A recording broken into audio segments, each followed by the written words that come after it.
You're listening to RTI Audio, powered by Rocky Top Insider.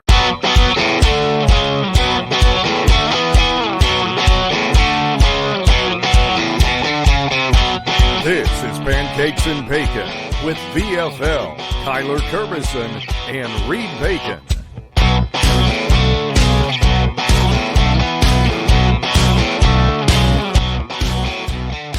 Hello, Vol Nation. Welcome to another episode of Pancakes and Bacon. I'm your host, as always, Kyler Kervison, joined with Reed Bacon.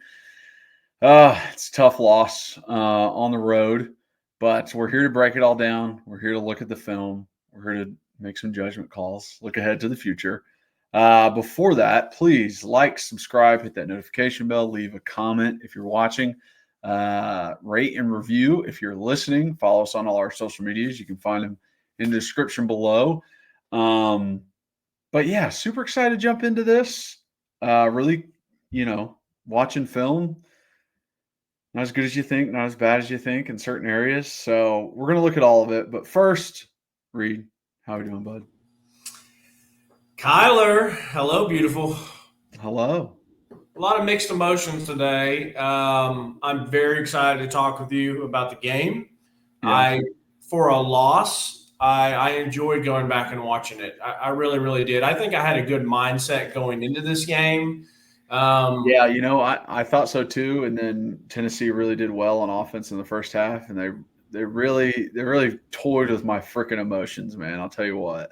Yeah, but and that happened to me a little bit. I still thought it'd be a good game and a close game. I just thought it was our defense that would have kept us in it, but it was our offense that kept us in it. So the roles were just reversed a little bit, but I get your point, because you're sitting there thinking like, hey, the offense playing like this, it could be scary. Mm-hmm. Before we dive into all that, I have a very, very big announcement that I am extremely fired up, extremely excited for, and we will dive into it later. Website is up, but it's still got some work to be done.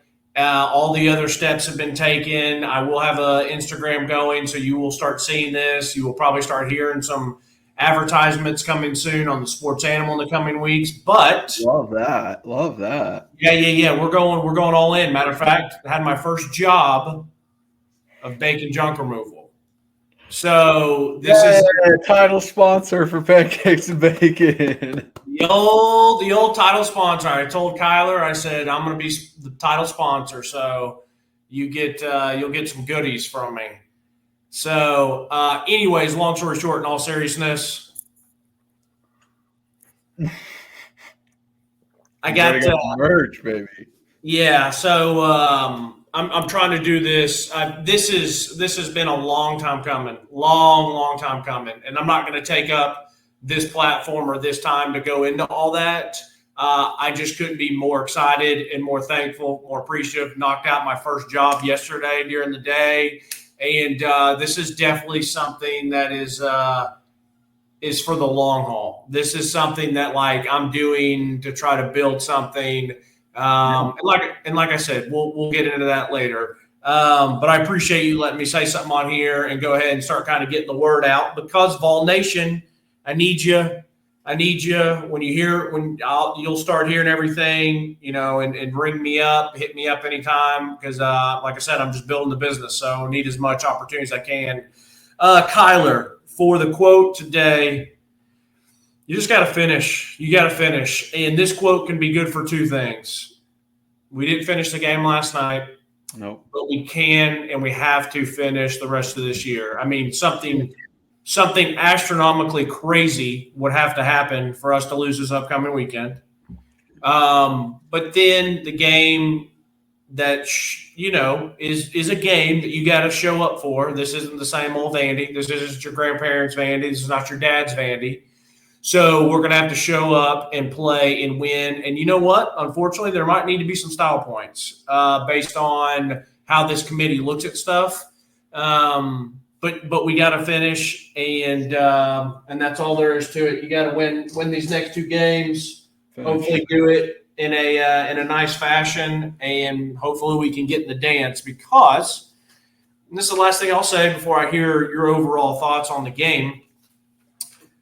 I think Tennessee is absolutely good enough to be in a playoff. I really, really do. And that is because of what I've seen from Tennessee. Mm-hmm. In my opinion, so far, I think they deserve to be a top 12 team. Yep. And it's also speaking to the other teams that are top 12, top 14, top 15. I just don't – it's very hard for me to use my eyes and say, like, there's 12 other teams better than Tennessee. Like, I don't see that. I truly don't. So, anyways, what did you think about this Georgia game last night? What's your thoughts? And then I'll give my thoughts, and then we'll break down some plays. I mean,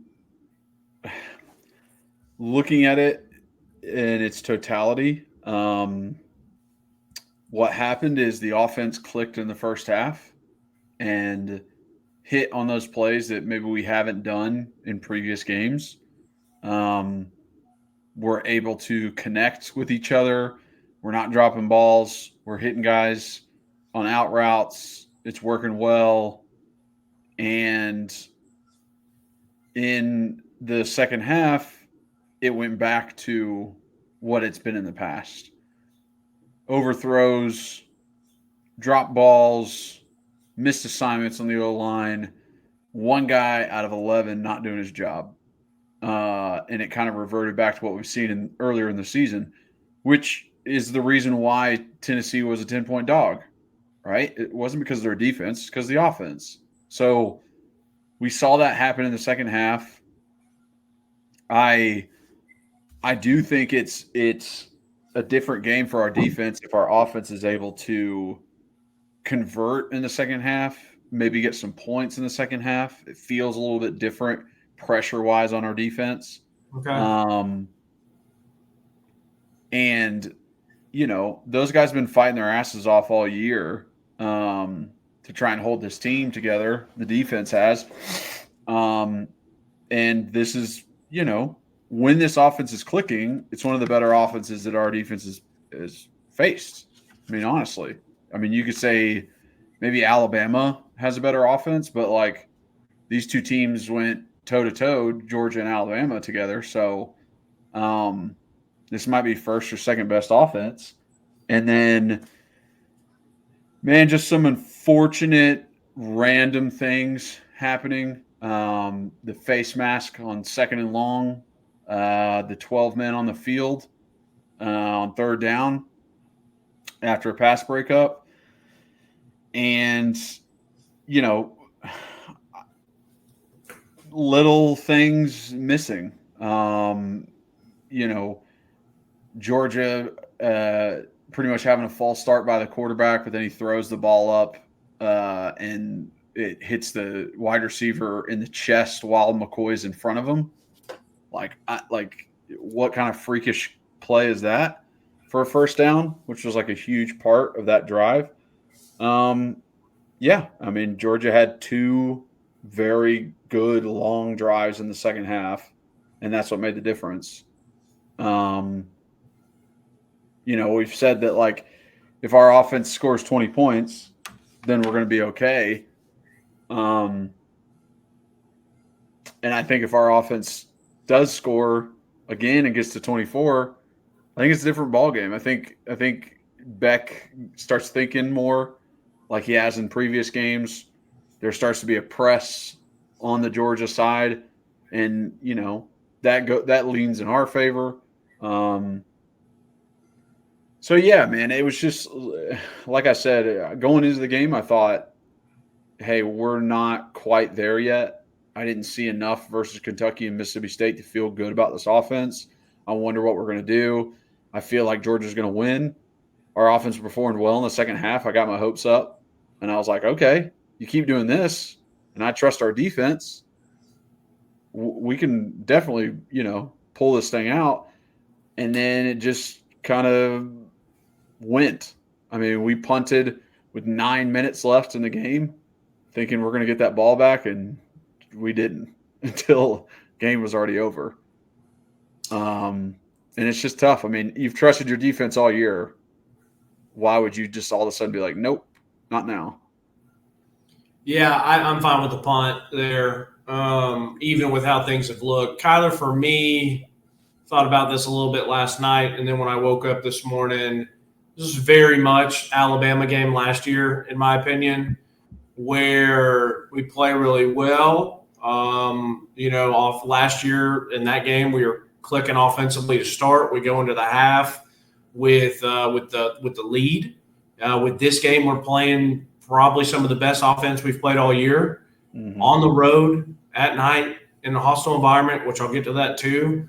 And then it was you come back out of half. I'm like, tie ball game. We get ball. If we go down and score at least even 3, put this pressure back on them.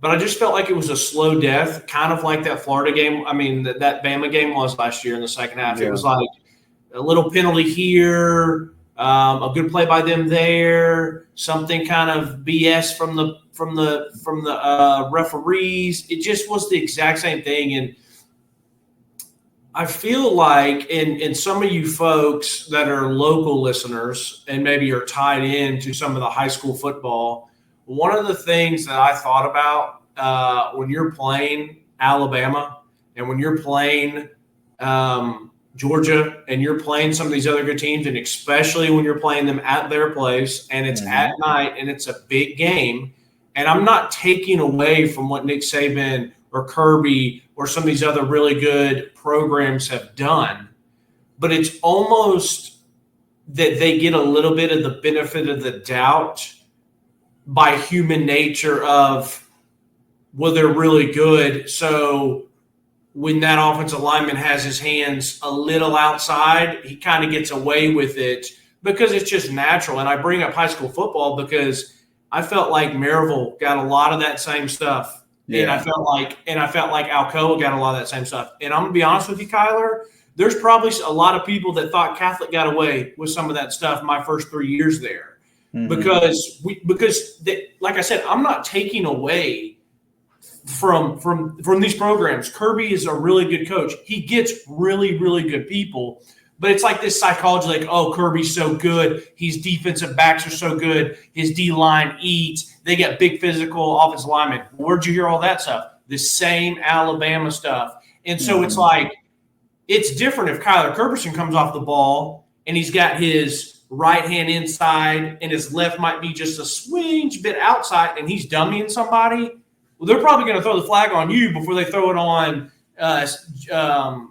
J.C. Latham, from Alabama last year. And like I said, like it's not excuse making because you have to build up and get there. But it's just this point of, in my opinion, and why I was a little surprised there's a 10-point spread at first. When I first saw it, it kind of pissed me off last week. I was like, nah, that's kind of BS. Like, they're not 10 points better. But I'm sitting there thinking, playing them on a neutral site, playing them here in Knoxville. Like, if the two teams are pretty – let me just say, don't say Knoxville. Just neutral site. I don't think they're a 10-point better team than we are. And I really still don't think that. Yeah.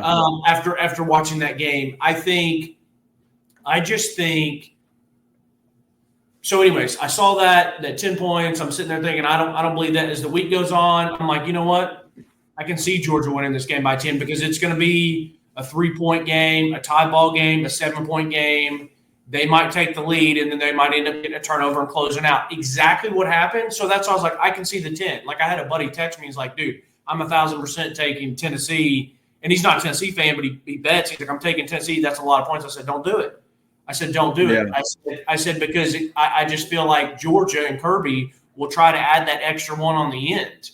And so to stop the rambling and to try to tie in this point, I just think it's extremely difficult to go into any place at night in the SEC and some other big-time programs that aren't in the SEC and win. No, I mean, Tennessee was earlier in the season, so Arkansas had a lot to play for. They had some close games that they won. They had some close games that they lost. Thank you very much. Thank you, baby. Love you. My sweet wife just delivered my Nixon's Deli. Ooh. Oh, God. A little dirty. I love me a little Nixon's on a Sunday. Right, well, at least I know I get to talk a little bit so you can eat. Bingo. But I just like I said, Arkansas still had a lot to play for. Their season was still in front of them. You get a rowdy crowd. Tennessee's not playing well at all. It just hits different when you go somewhere else at night. And this was the perfect spot for Georgia. You come off a loss. Kirby's going to be in their ear. There's nothing more difficult to play against than a hungry team, a desperate team in any sport. They are always going to give you their best shot. Yeah. And that's what you were getting with Tennessee going in there last night. I mean, and so like just to go up against that, it's so difficult. And Kyler, I'll give credit. Like I was very impressed with Tennessee on offense. I was really impressed. I thought some of our drives and some of our answers, I was very impressed with how we ran the ball.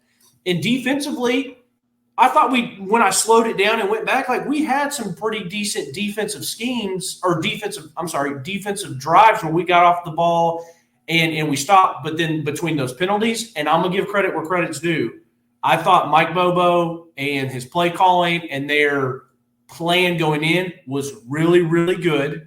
I was also sitting there thinking, like, how are we not getting pressure? Like, why is Tim Banks not bringing more than 4? We can't get home with 4. I heard everyone talking about, is Tennessee's defensive line overrated because Ole Miss got this many sacks and all this stuff and all this. Here's a huge difference. When Carson Beck and that offensive line hasn't looked good, guess what? It's been on the road at Texas in a hostile environment. At Ole Miss in a hostile environment. People do not understand that how much playing at home helps the defensive line get home. And give credit to Georgia. Georgia blocked it really well multiple times. We would only send 4. They would chip, or they would even stay in the tight end. A couple of times we did bring blitzes, and it was just to the wrong side. For perfect example, a little bit later in the game, it's 3rd and 6, they're driving. We need to get off the field. He brings an extra person. It happens that he brings it off Carson Beck's left side. Mike Bobo had 3 wide receivers to the right and the whole wide side of the field. He rolls Carson Beck out. Carson Beck delivers a perfect ball right at the sticks, catch it. Jalen McMurray had decent coverage, but it's just like I've always said it before. Sometimes you just get lucky. Your play call is the right play call. Instead of us blitzing off the right and Carson Beck runs right into it, he rolls away from it. So yeah. You go ahead and start talking on some of that stuff. I got to wash my hands real quick, and I'll be right back. Yeah. I think we can just jump into the defense, start talking about the defense. Yeah. Which, I'm on the same page with what Reed said as he's going to wash his hands, that it's hard to win on the road in the SEC. Heupel has done such a fantastic job at home, winning those games at home. He's got a great record at home. Winning in the SEC on the road is very difficult. Our 2 losses are on the road. The next step for Heupel and his teams and this era that we are in with him is to win big games on the road. We won the LSU game in 2022 on the road, which is a huge one, but there's other games that we lose. There's the Georgia that we lose. There's the South Carolina that we lose. There's this Georgia we lose. There's Alabama last year we lose. So winning on the road is very difficult. That's the reason why people don't want to come to Neyland and play. Alabama and Florida and all those guys are like, crap, we have to play Tennessee at Tennessee. That sucks. There's a reason we have home field advantage. Other teams have it too. They might not have the stadium we have or the fans we have, but they still got it. It's still loud. It's still more difficult for the O-line. It's still a little home field advantage with the refs. I mean, it's all over the place. So I do want to say one thing. Yeah. Playing on the road and winning is very, very difficult, and Heupel has done that. Playing on the road at night is insanely difficult. Like when we lost to Florida last year at night on the road. We beat LSU. It's a 12 o'clock game. We jump on them early. Like I think that stuff matters. Pitt was a day game. We beat them.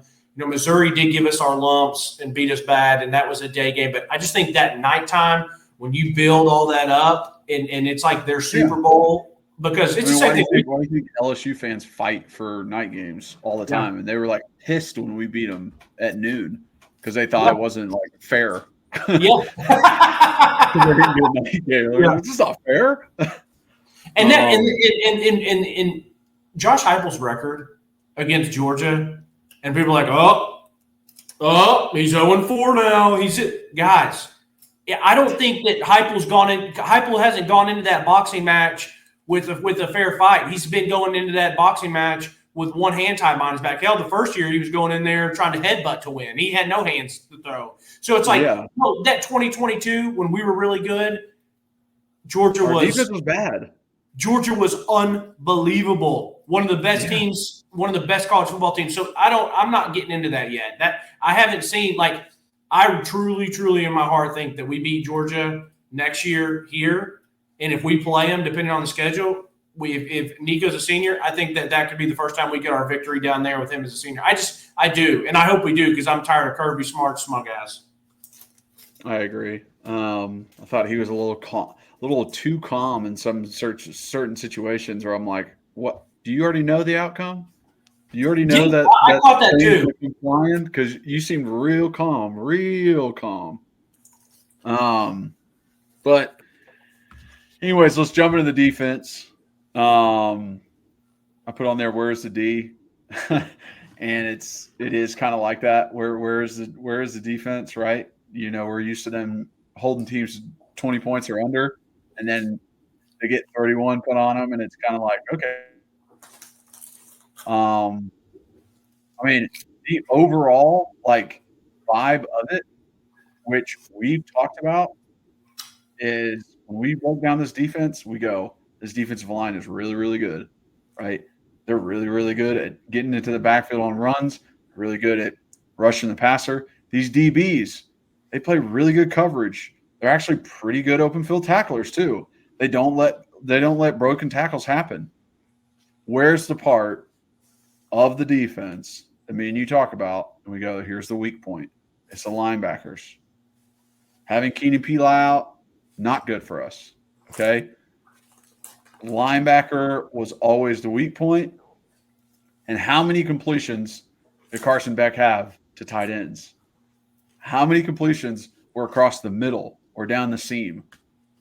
That was Bobo's game plan going into this, was to try and attack our linebackers and what they would be covering, the areas they would be in, right? The areas they would be taking over on a play action.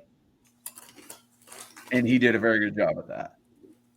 And there were a lot of times where our guys were not quite there, right? Not quite, right? Arian Carter's trying. He's doing his best.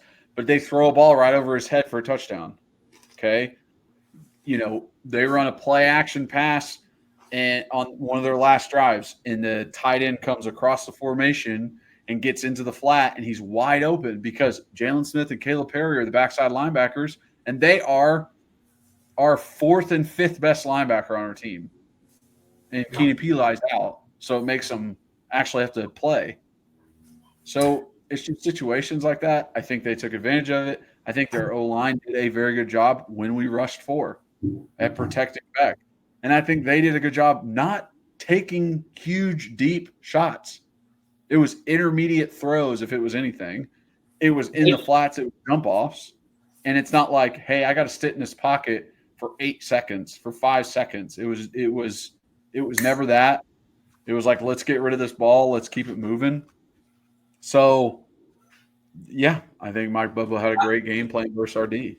I think, I do think we did really well against the run. They had a couple maybe 2 good run plays that I was like, and they got pretty good yardage, and I mean 8, 9, 10 yards. And I wrote that down, and that was like in the start. That was like in the middle of the third quarter. So we did a really, really good job stopping their run.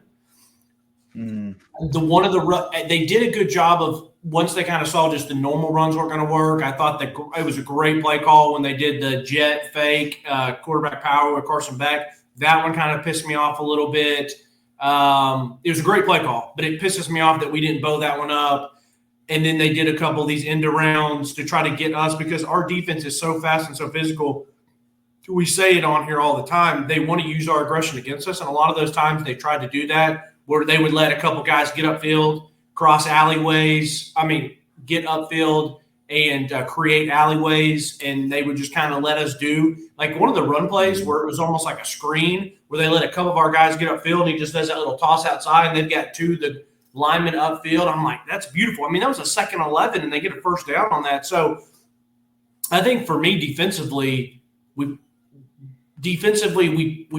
played fine, but they didn't do anything to make plays to win the game. Like no turnovers, even though we can get to there with the Will Brooks hit maybe and some of that different stuff. But it's like the defense didn't necessarily play bad, but they didn't raise their level and play.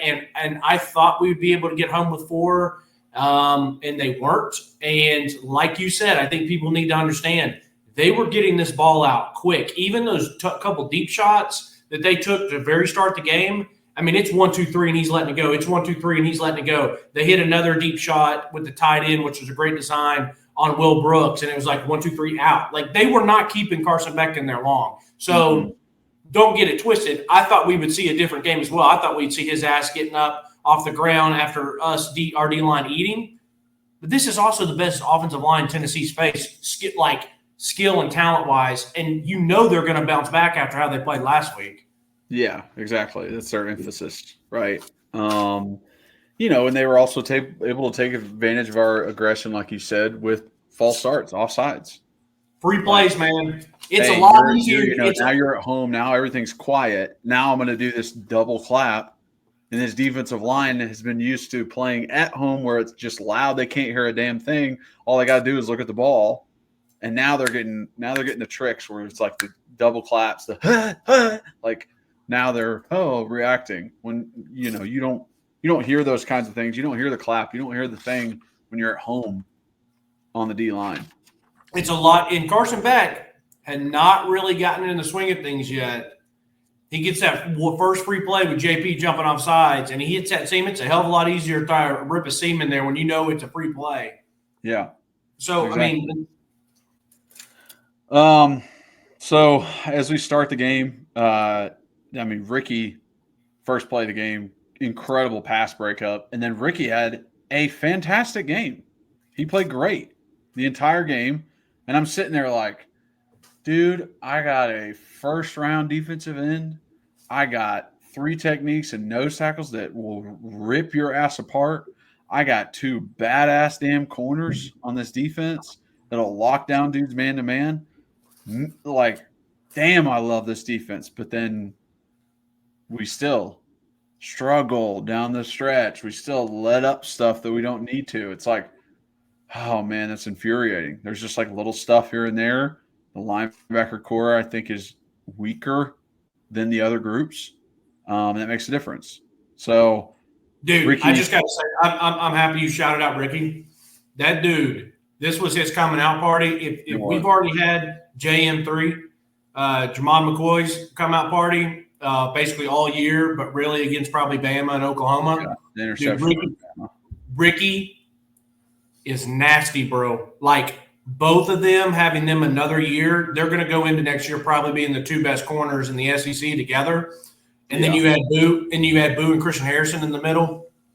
Like I talk about Boo being born to run a football, the way that Ricky has taken that next step, him and Jermod just look so comfortable, so smooth, so just like they just look really damn good. And I mean, I was like smooth hip.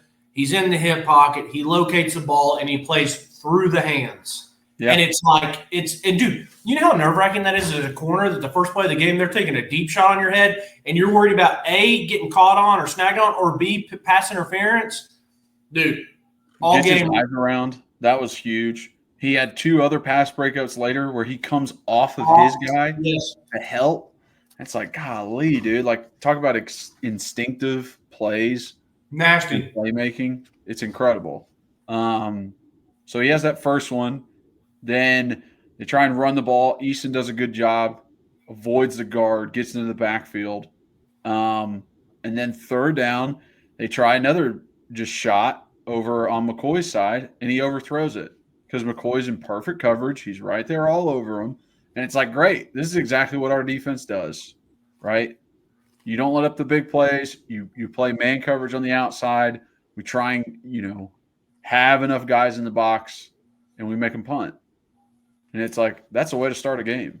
It's fantastic. And I love that we started on defense and how we set the tone. I mean, Tennessee really started this game out first quarter as great as you could have thought, unless maybe we house called the punt return, so it's 14-0.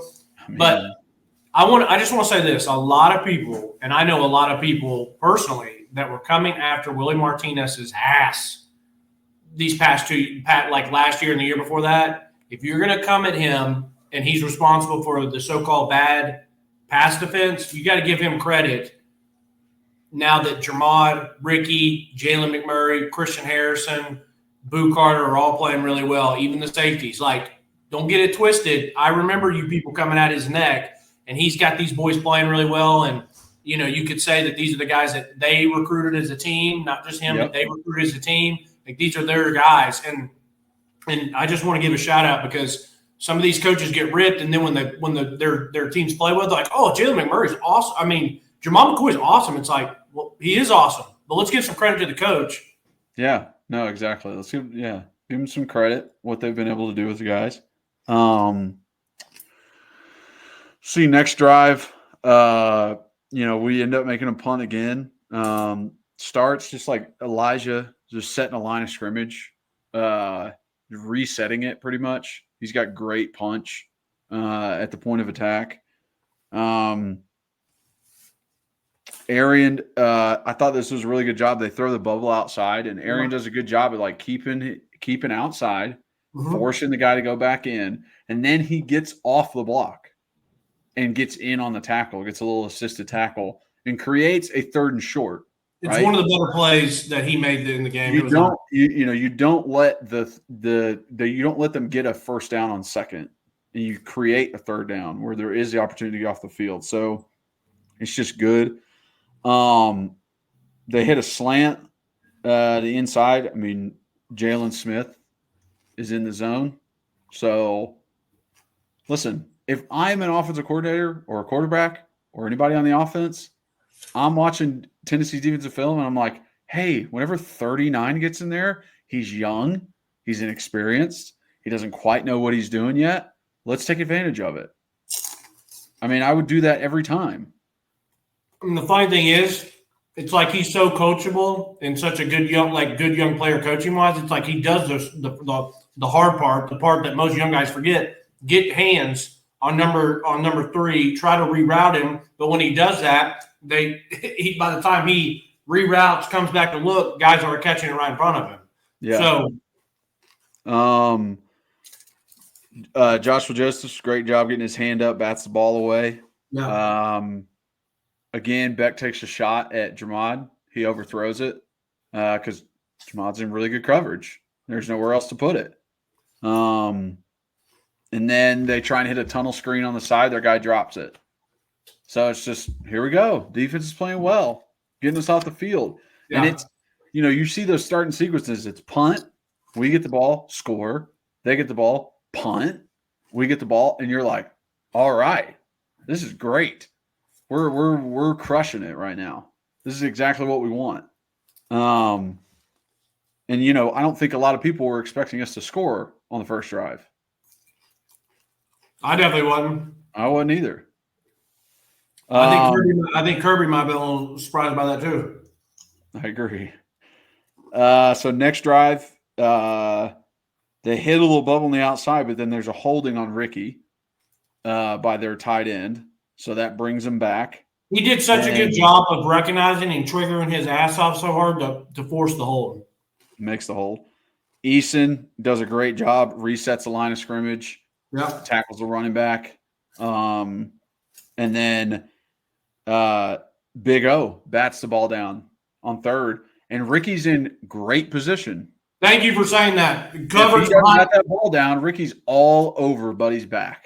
I was a little nervous because I was like, if he didn't tip that, I would have been upset if they called Ricky a little handsy, but he was in great coverage. No, he was great coverage. So it's like, here we go. 3 drives in. Defense is playing great. Offense has scored. This is going to be awesome. Hopes are jumping right now. They're going up and up. Yes.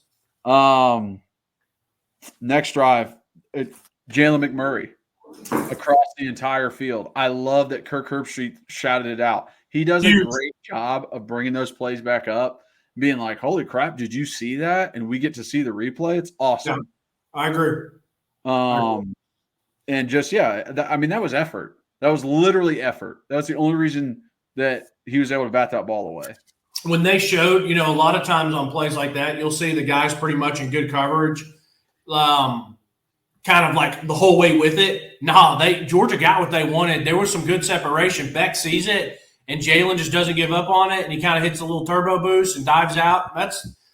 I will say this. There was some different subbing on defense I was a little surprised about. Like, we'll get to it when they scored, and Reese Farouk's in the game, and I'm like, what? I really never saw Jacoby Thomas. The first and only play of the game is on the goal line.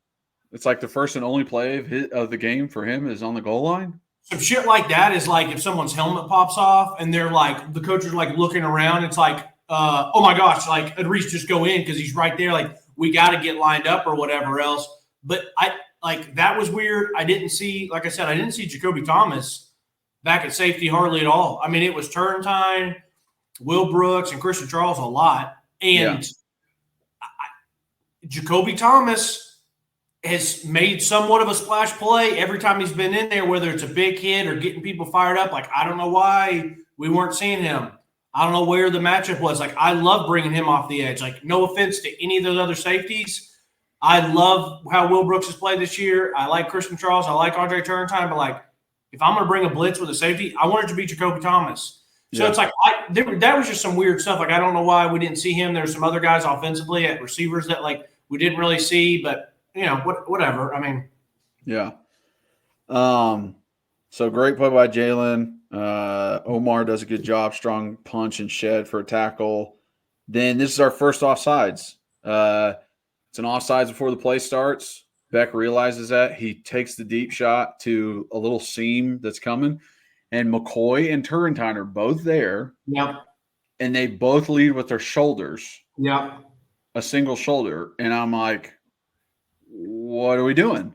Because you know what? Because I look across the fucking field and I see your buddy, your other dude, Ricky Gibson, getting his hands involved. He's batting balls away. He's getting into the wide receiver's hands. Agreed. So how the hell does he know to do that, but you guys don't? I don't believe that, right? If he knows to do it, that means it's being coached. So why are you leading with the shoulder? I couldn't agree more. It was very frustrating. Like, Jermod has done that shoulder hit a couple times. I remember specifically he had one against Bama on Ryan Williams. And he popped Ryan Williams hard, a good hit, but Ryan Williams still caught it, but he went down. And so it's like, they should have still coached it. Though it's like Ryan doesn't see you. You're hitting him in the back. It's not like I don't even think he was in the correct position like he was on that Ryan Williams tackle on this one. Like, it was like the guy was still moving after you touched him.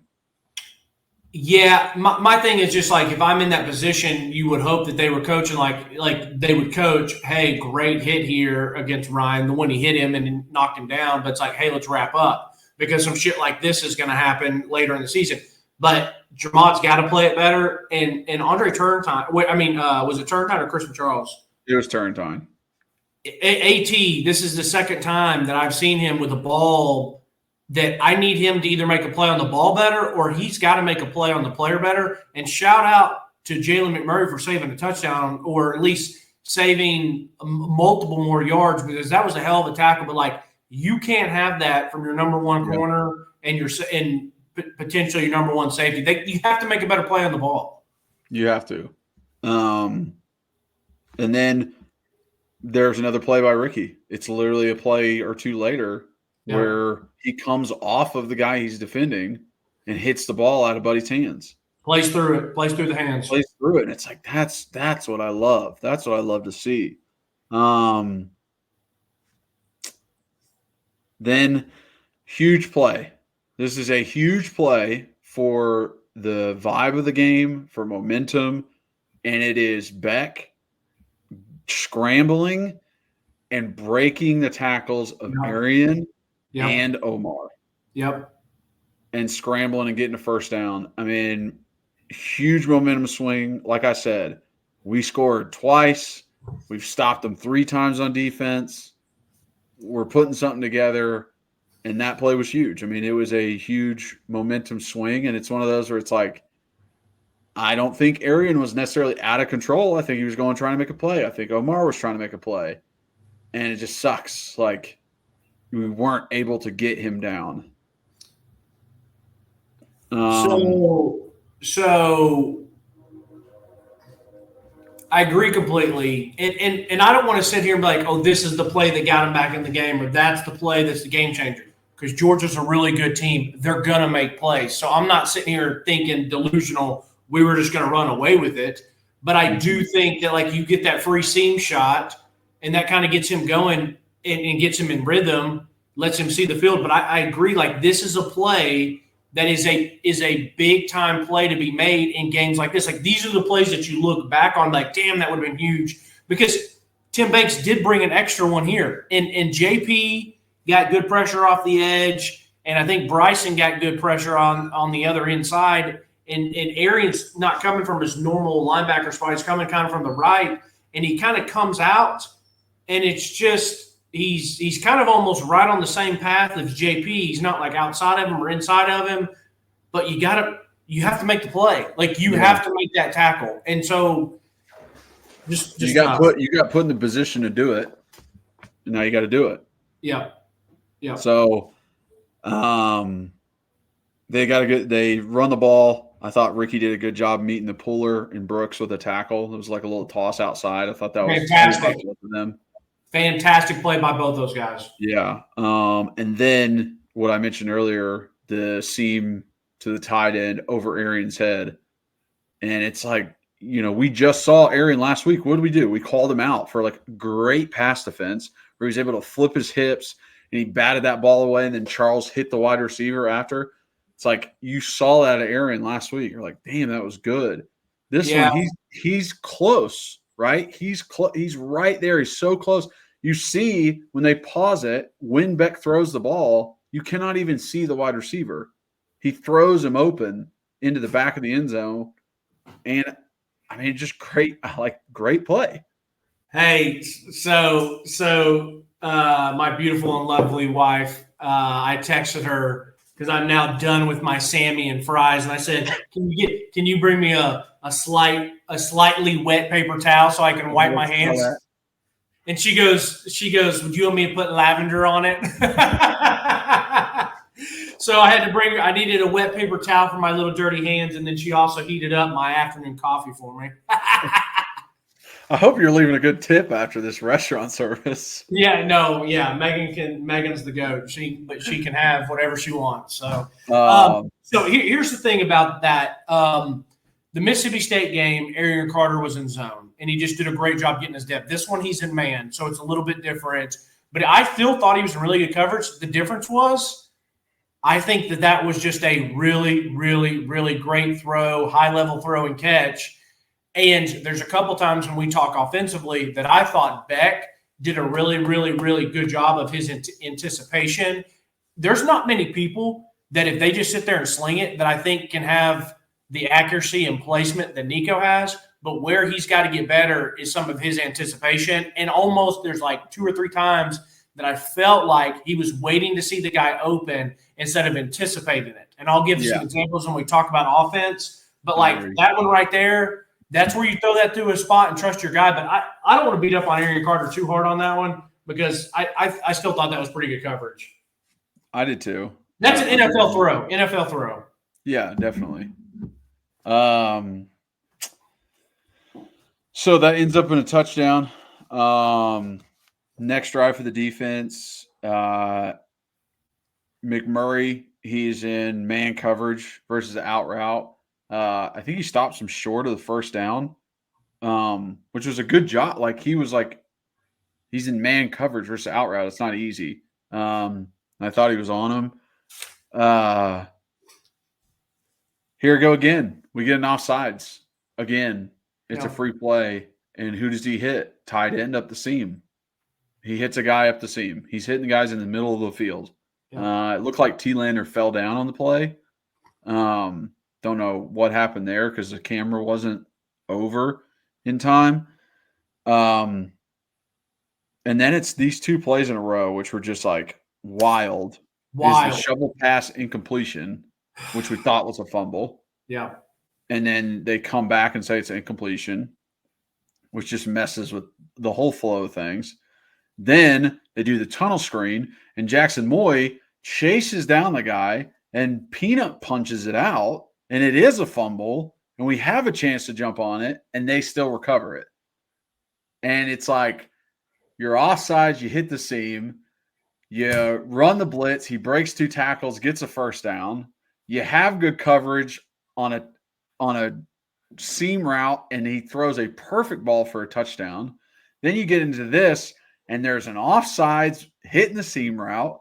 There's a fumble you caused that you still couldn't get on, and it got them extra yardage. And then it's kind of piling, right? That momentum is swinging wildly the other way. Yep. Wildly. So that fumble happens. Then the play that you called out earlier, the blitzed on the left side, Carson Beck rolls out to the right, and there's a comeback route that he hits while he's running. And it's like, that's a great fucking throw.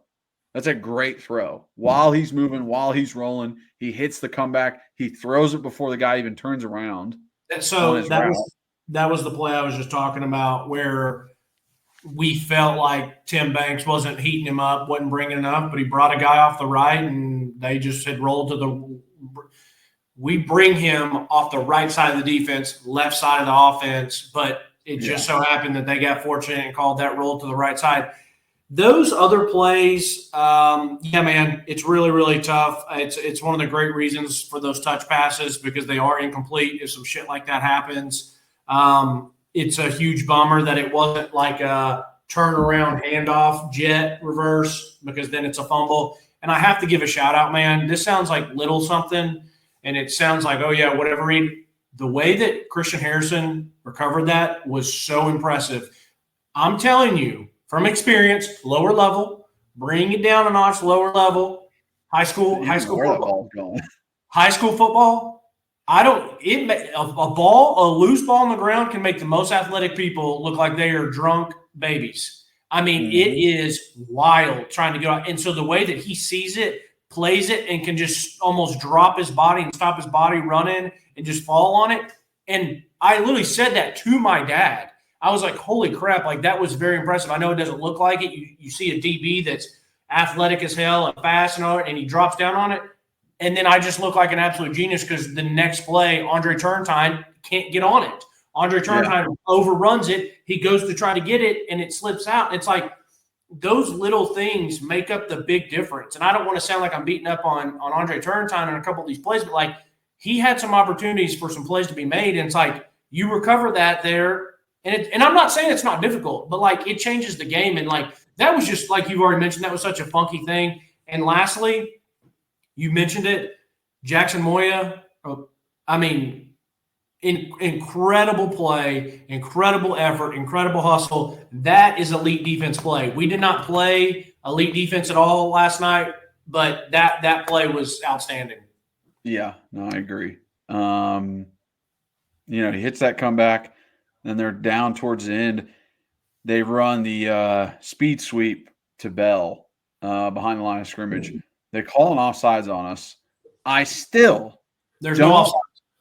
Yeah, I still do not understand what the hell is going on with these offside calls. They flinched. That's not offsides. It's not. It's not. The earlier ones, Joshua Joseph and JP, offsides. This one, I rewatched it.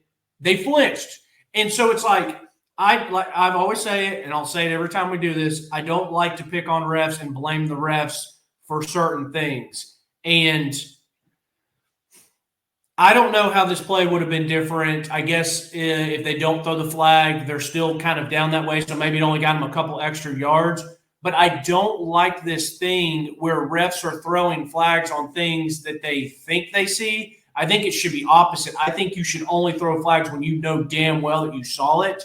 And then there's on the face mask for Ricky, like just because a helmet comes off doesn't mean that there was a face mask. Like some of these dudes, their helmets will come off when they're just running or whatever. It's like you have to be dead nuts. And the other thing is, if we're going to have replay, why do we not use replay for some of the time or for some of the penalties? Like, don't sit here and tell me because the game will be any longer. The games are already 4 hours long, bro. Like get it right. Get it right. If you can go back and review a 12th man on us, like, why can't they review this and be like, hey, we threw a flag, there was not offsides, replay second down. And I know that might not be fair.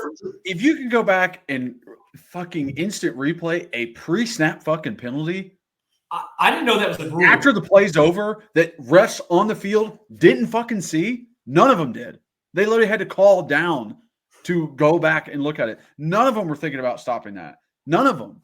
I didn't know that was a rule. That's on you. That's on you as a ref. You did not do your fucking job. If you didn't see the 12th man on the line on running out, then that's on you. Guess what? You missed it. Oh, well. You don't get to freaking call instant replay for the catch and then go back and be like, oh, actually, there was 12 men on the play. What are we doing? The play is over. I truly look at my dad and said, of all the football I've ever watched, I thought the one rule was you can't go back and review a penalty. That's the one thing I thought you could never do. But it was also you have to give the defense time to rotate if the offense rotates. We have been caught in situations like that where we have to call a timeout or take a delay a game because of that rule. Now, all of a sudden, I'm watching on fucking ESPN, rules analyst comes in there, and he goes, actually, they give you only 3 seconds to run off the field. So if you don't take that, they can back up. When was that ever a rule? When has that ever been a rule? I've never heard that before. It has always happened like it usually happens. You rotate your defensive line late, they're jogging off the field, too fucking bad. And they stands over the ball. We've had it done to us for years now where they stand right there. They won't let Cooper snap it. And so, tough scene, man. Tough scene. And the other thing is, too, like about the Squirrel White, we're not on offense yet, but the Squirrel White catch, and then he goes to the ground, and they're like, he didn't survive the ground. I get that you have to survive the ground for a catch, but for this one, like, I know it bobbled after his knee and elbow touched. I still felt like his hands were never not under the ball. Like, yes, it was loose. It was loose, but I still felt like he had I feel like it was loose and moved, but I don't think it ever hit the ground like where he trapped it under the ground. Yeah, where the ground helped him catch it. Right. Exactly. Yeah, that's not what happened. No. I mean, we're skipping ahead all over the place on defense because this is they end up scoring the touchdown. This is the Farouk play where he's in there and they go tackle over, confuse the shit out of our defense. Everyone flows that way, and tight end's just wide open, coming back to the backside. Yeah, I will say Jermon McCoy stayed with his man, and Will Brooks picked his man up. So if it was maybe I honestly.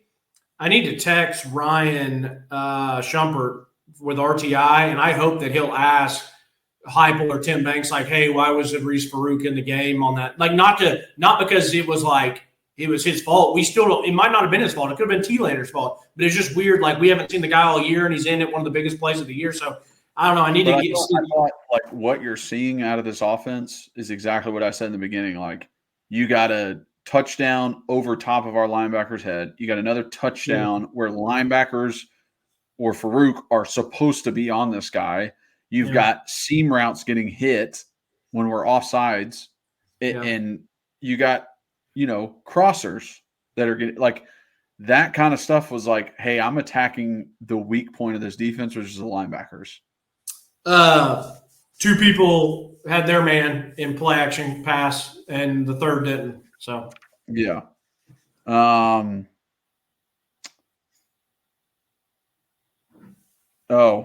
This on the next drive, this is before the half. They end up getting a field goal on this. The first play is Brooks one-on-one with Delk, and he beats him to the outside. He throws a ball to him, and it's a good thrown ball. And it's a good placement on it. When you go back and look at the fucking replay, he doesn't catch it. Go back. I want everybody to go back and watch it. And watch the fucking replay where it shows it from the defensive side, the defensive view. You literally see him hits his hands, he takes a foot down, and then it moves in his hands as he's stepping out of bounds. That is an incomplete fucking catch. So why the hell didn't you review that one? Yeah. That's a pretty big down. First down on your drive under 2 minutes. It's a pretty big down. Yeah, what was I going to say? That one, I agree with you. I didn't think it was a catch, and of course they didn't review it, just like they didn't review the one where Will Brooks hit him, and it could have been a fumble. But I will give credit. I do like that play design by Georgia. They basically, when you see it, that Will Brooks is right in position. The tight end comes off, takes a couple steps. He puts one hand like he's about to start blocking. And so if I'm in position as Will as a safety or man coverage, I see him put that hand like, okay, I'm just real quick thinking, okay, it's going to be a block. I'm going to get my eyes back inside because I know that I can need to jump this or make the tackle. And then they go, and then he keeps running. So Will played it how I would understand him playing it, and he kind of caught up with him. I mean, it wasn't like they burned him smooth, like they didn't burn him just completely, but it was a good play design. But we do that crap all the time where we're going to send a guy like it's a block and then they run a Will. So it was a good play, but I do agree with you that I don't think it was a catch either. Yeah. This ticked me off too. James Pierce gets a tackle, twisting inside. He gets injured on the play. He then pops up, gets off the field, and now we're sitting there for 45 fucking seconds like there was a timeout called. What the hell's going on? Why are you not starting the freaking clock back up? Why are you not making play go? You're just letting Georgia sit on the sideline, talk to their fucking coaches, talk about what play they want. Clock's not running. It was a run, okay? The clock should be running now. The guy who was injured is not even on the field anymore. What are you doing, refs? They're just going over there pitty-patting with Kirby. I'm like, okay, this is just ridiculous.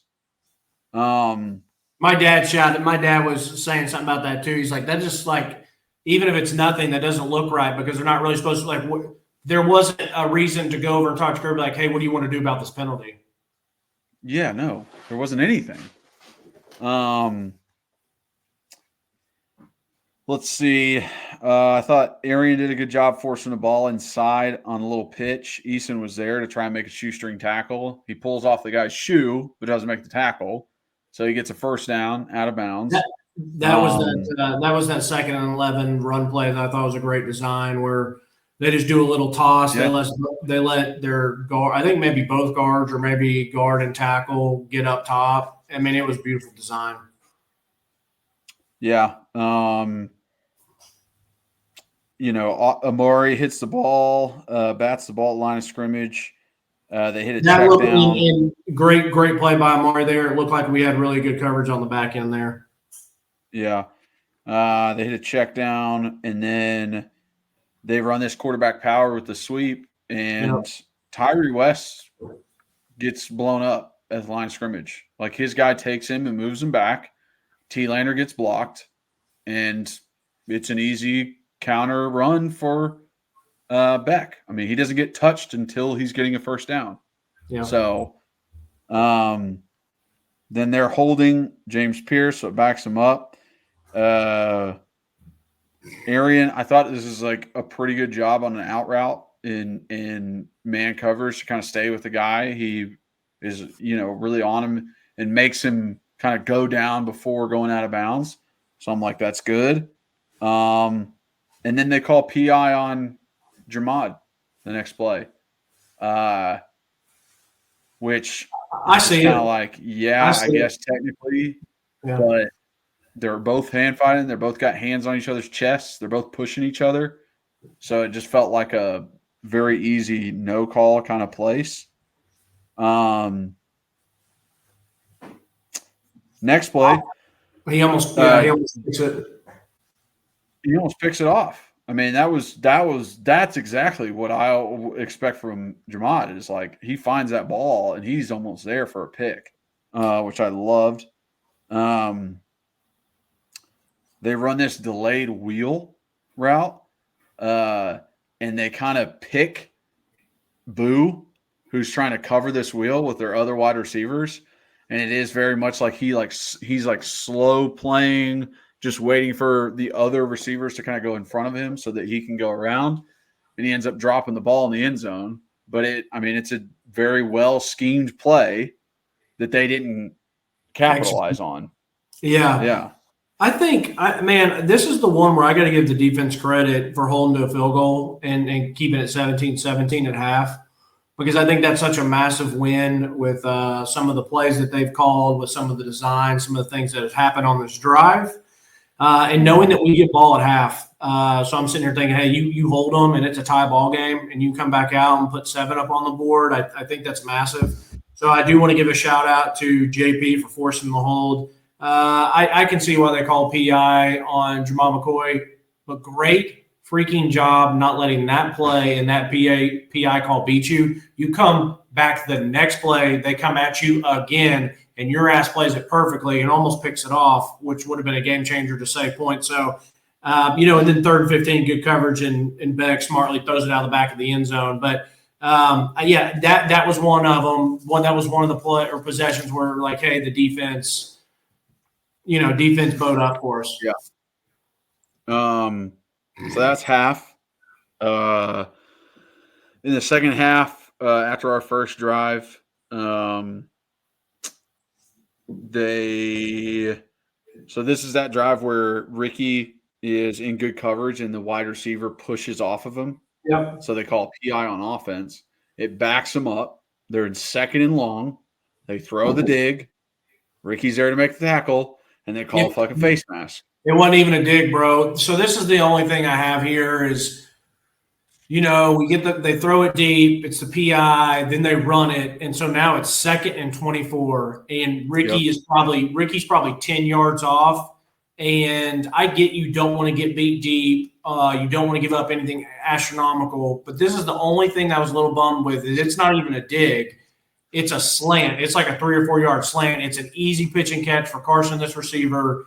And my thing is like Ricky's played so good this game, and he had a good game, but this is one play where I get back to where, like, hey, that's okay that you want to give cushion and he catches this. You got to make the tackle immediately, because you cannot go from 2nd 24 to like 3rd and it was going to be like a 3rd and 6, 3rd and 7. It was going to be a very manageable 3rd down, and I don't like this defense giving that up when you're at 2nd and 24. So I just thought there was too much cushion, and we didn't make the tackle quick enough. But we'll never know what would have happened on 3rd down because of the BS face mask. Yeah. They send Boo on a blitz the next play. Beck does a little pump fake. It hesitates Boo for a minute. I think Boo could have gotten there if he didn't hesitate to think about jumping and batting the ball down, and completes the pass over the middle. Easton does a good job getting upfield, makes a tackle for loss. Then they hit a deep dig in between Turrentine deep and Jalen Smith up. And it's in between 2 zones. It's a good throw. He leads his receiver into that spot. And it's one of those things where I'm like, hey, guess what? He threw it versus our 5th best linebacker and a guy who we haven't had complete trust in at safety. And it's like, all right, well, yeah, it makes sense. And having no pressure with just 4 lets that happen. I agree completely. They complete an out route on Brew, still no pressure. They run a little pitch play. Hobbs and Wood, I think, did a great job getting in the backfield, and then Tyree makes a tackle, just running down the line of scrimmage. Then here's the 12 men on the field, pre-snap penalty. Next play, and I mean, you're playing it exactly how it's been refereed for the past 3 years, and now all of a sudden it's refereed different. I don't know. Really don't know. Yeah. Let's see. Easton misses a tackle on the backfield. He did a good job, like working through the double team, so they get a few positive yards on a run. Matter of fact, you just saying that just made me realize that it doesn't matter, but I want to give him a shout out. We missed earlier in the first half. I'm going to tell you who else had a really nice work through a double team was Elijah. It's so funny when they don't start Elijah and you see him second drive, and it's like, holy shit. Because this offensive line has just had to deal with Amari Thomas and Eason and the edge guys on, stunts. And then here just comes Elijah, fresh as a whistle. And he's a man amongst boys, dude. He's stronger than everybody else out there. Yep. Let's see. Boo. I think he had a great open field tackle on a little pitch. Jenkins does a good job getting off the block. And then JP gets pressure inside, but Beck gets outside the pocket, scrambles, and gets a touchdown. And it's just one of those things where, like, you go back and you can look at it and you can go, look at that. Look at Omar Norman Lott sitting right there with a freaking arm around his neck. I wonder when they're going to call that holding. But by God, are they going to call it on Dane Davis? By God. So just frustrating, but they score a touchdown there. Next drive, they run a play action, and I mean every linebacker on the field falls for it. Every single one comes up. They're 2 yards away from the line of scrimmage. And when I look at it, it ticks me off even more because offensive line didn't sell it very well. They were not selling run. They were not going off the ball. They all slid protection. I'm like, guys, you can't fall for something that easy. Playing just our defense, we love the aggressive nature, but it plays into other people's hands sometimes. Again, no pressure with 4. Brooks does a very good job hitting the ball away from Delk as he's trying to catch it. Just incredible play. Great play. Great play. Great. It's a great play to have a PBU. But like I said, it could have potentially been a forced fumble. And then he makes a tackle on the next play. He comes up from safety position as an extra guy in the box and makes a tackle in the hole, which is great. They bring a bunch of people up on the line. They send 7 versus a screen, which is like, shit.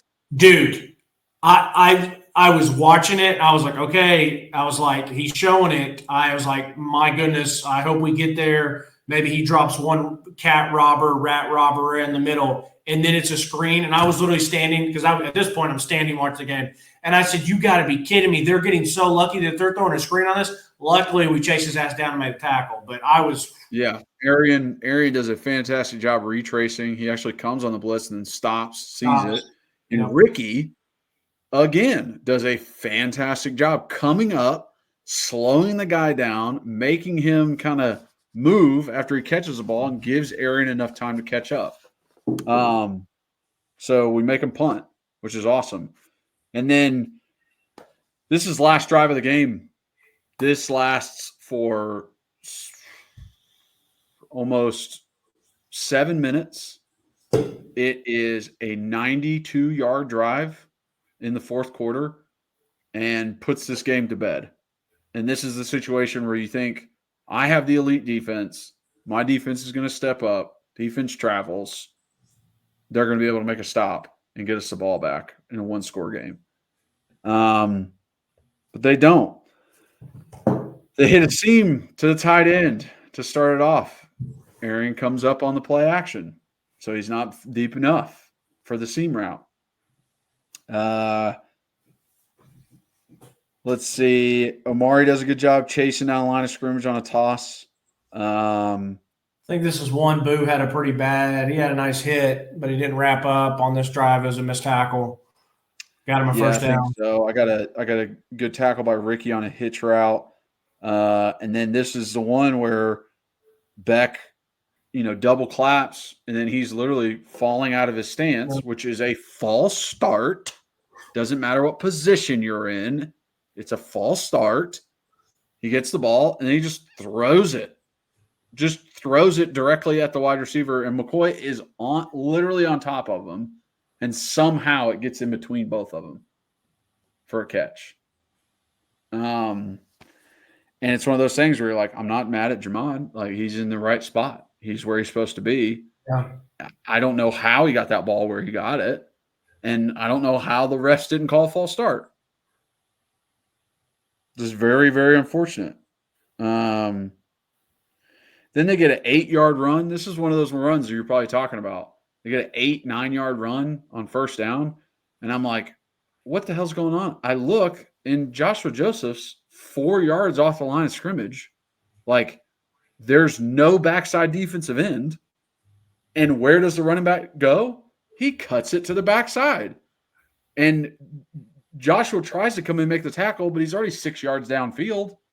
Yeah, I felt like, and I don't know what you thought, but I thought at this point in the game, it was kind of like there was a little bit of defeat in the eyes or in the legs of the defense. I'm not saying they quit. Not at all. I'm not doing whatever they wanted. Yeah, that's more of what it, like, I'm not saying that we quit or given up. I just felt like it was a very defeatist, like, damn, man, like, we can't do anything right. Like, we go left, they go right. We jump, they go underneath us. Or, like, you know what I mean? It was just one of those frustration things, and I felt like maybe we weren't as fundamentally sound, or maybe Tim Banks is trying to call just basically anything he can to try to throw a wrinkle in there. But this last drive was definitely a death by 1,000 cuts is kind of how it felt like. Yeah. I don't know about you, Kyler, but, like, I just never felt like offensively we took it to Georgia a lot. I mean, we ran the ball great, but, like, defensively I just never felt like we could ever dictate to them, ever get anyone on their heels. And we've done that all year. We've gotten people on their heels, and we just couldn't do it last night. Yeah, no, I mean, forcing them into third and long situations, that's what we want. And we weren't able to. I know. We really weren't. Yeah. They absolutely stayed on not on path, but they just stayed on schedule, I think is the best way to say it. I mean, I mean, I thought it was a favorable spot on the third down run after that big 8-yard pickup. So they get a first. Ricky does a good job keeping contained on a little running back bounce outside. He makes a tackle. This is a great play and great play design by Georgia. They motion a man all the way across the field. They realize it's man coverage. Boo follows him all the way across the field. And instead, they're running an RPO. Instead of handing it off, Beck throws it outside. Boo doesn't make a tackle. So they get another first down. Yeah. On first down. Yeah, and that's the one that hurt, because I'm sitting there, I'm like, Boo's usually a pretty damn good tackler. He brings a pop, and I don't know, I know for a fact that he should have wrapped up. He needed to wrap up, but a lot of other times this year we've seen where he comes up and does that and chops somebody's legs out. So I don't know if he doesn't have the same force this late in the game. I don't know if it's because it's a better quality athlete that he's going up against, but it's like, you got to make those plays. I think it's just he's out in open space and it's really difficult. Like, it was true. That was like the strong side of the field, and it's 2 wide receivers, 2 DBs. That's all that's out there. I agree. I know, but you agree with me. Like, you have to make those plays in big time games. Yeah. Then we force him into a third and long. Elijah has a good job, or a second and long. Elijah does a good job on first down, makes the tackle. They get 12 men in the huddle, so it backs them up. Then they run a play action with tight end just coming across the other side into the flat. One of the most, like, prototypical play action passes that you can have. And I got Caleb Perry and Jalen Smith on that side. And what do? They just freaking take off the other way.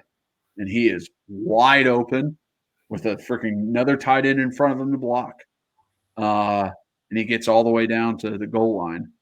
And then next play, they're on the goal line. Easton gets pushed back. T-Lander gets blocked by the tight end. It's an easy touchdown.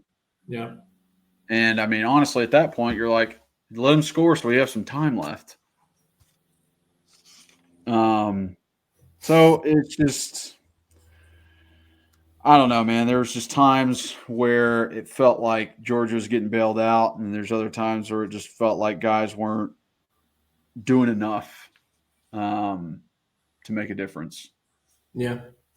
Yeah, and I don't know how this changes your outlook on this defense. Say if we go the rest of the year, win out, get in the playoff, have a really good performance there.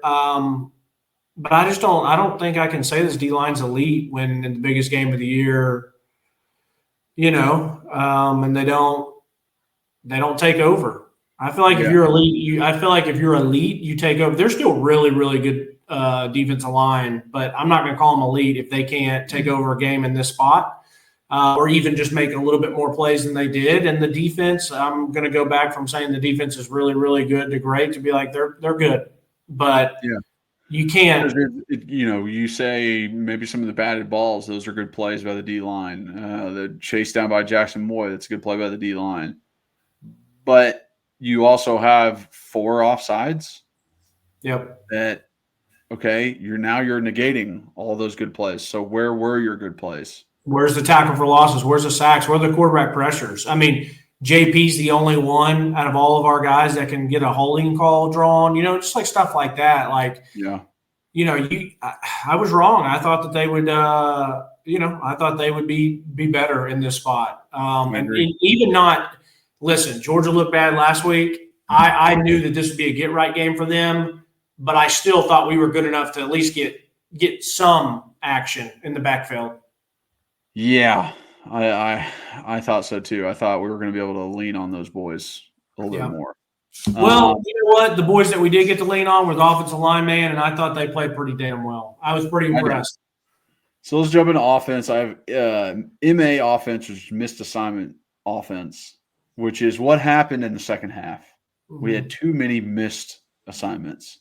Whether that be Nico, whether that be O-line, whether that be dropping balls, just you can't have it if you want to win these types of games versus these types of opponents, because that second half offensively wasn't horrible, but that's not going to beat Georgia.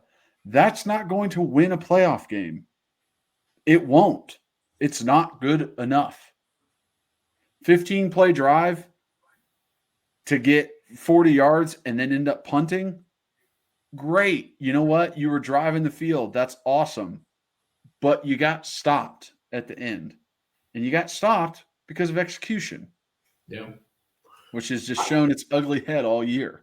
Besides, like I said, being super impressed with the offensive line, absolutely that includes the tight ends of pass blocking, run blocking, pass catching.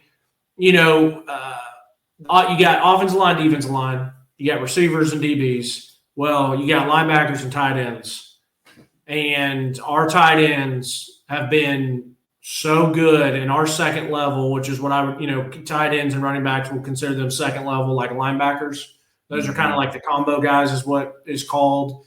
They've been really good, and they played a really good game yesterday. And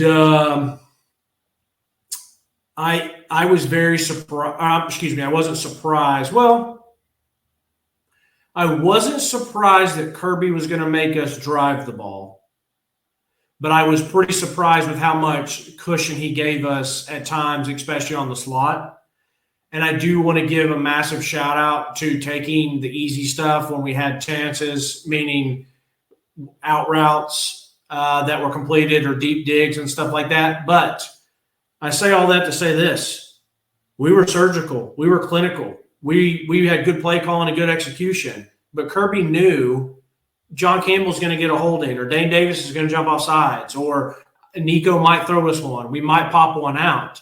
And it's like we had some really, really good drives, and then we shot ourselves in the foot at some point. I mean, So that's kind of offense for me. We can fly through this offense pretty quickly, talk about good and the bad, but because it got pretty stalled out. But go ahead and go where you want, or I can take it. So just starting off, first drive, I mean, way to get a touchdown out of it. Dylan Sampson again, just making something out of nothing. That first third down, he goes up into the pile, spins off of it, gets a first. Like, that's just incredible playmaking by Dylan. That has nothing to do with blocking. That has nothing to do with the play that's called. That has nothing to do with the defense and how great. Like, that's just Dylan being Dylan. I thought we were doing a good job with, like, Nico was hitting out routes that were great on the sideline. He hit quite a few that were really, really good throws. And then I got an out route with Squirrel versus a safety, and he lobs it up to Squirrel. That was the one later in the game. It's later in the game. Yeah. And that's the one where it was like, it could have probably been a PI. Guy got there a little early. I'm also like, why are you not lasering that in there? So that was the one, Kyler, that I was talking about. We fortunately got lucky, and they showed the back angle of it. That safety is at the sticks, and he's shaded inside. And it's like, so I love the fact that Nico realizes, like, hey, I got Squirrel on a speed out, but he waited for him to turn. You have to throw that ball while Squirrel is making his turn so that when he does turn, it hits him in the chest. That was the one where I just felt like his anticipation wasn't there and he didn't throw it. But, I love the first play. You flare Dylan, or you have you flare Dylan out, eye candy. Miles takes off and runs out the guy. Great little pitch and catch for Nico just to get started, get in the rhythm. Nice little 5 yards. And then the other one that we had, the Miles, we had our own tight end fake block. They put Squirrel in the backfield, which you had mentioned. You've been wanting to see it. They draw him out to show eye candy to the nickel player. He kind of stops, and then takes off. You've got the outside guy already going to hold the safety, and you've got Miles at the end of the line of scrimmage, and he goes up, kind of like he's going to maybe block, and then just turns it in. It's a great throw and catch. Like, I love some of that little stuff. Yeah, I do too. And by the way, I tweeted it out. Squirrel bounced back, man. He had some really nice plays, really nice catches.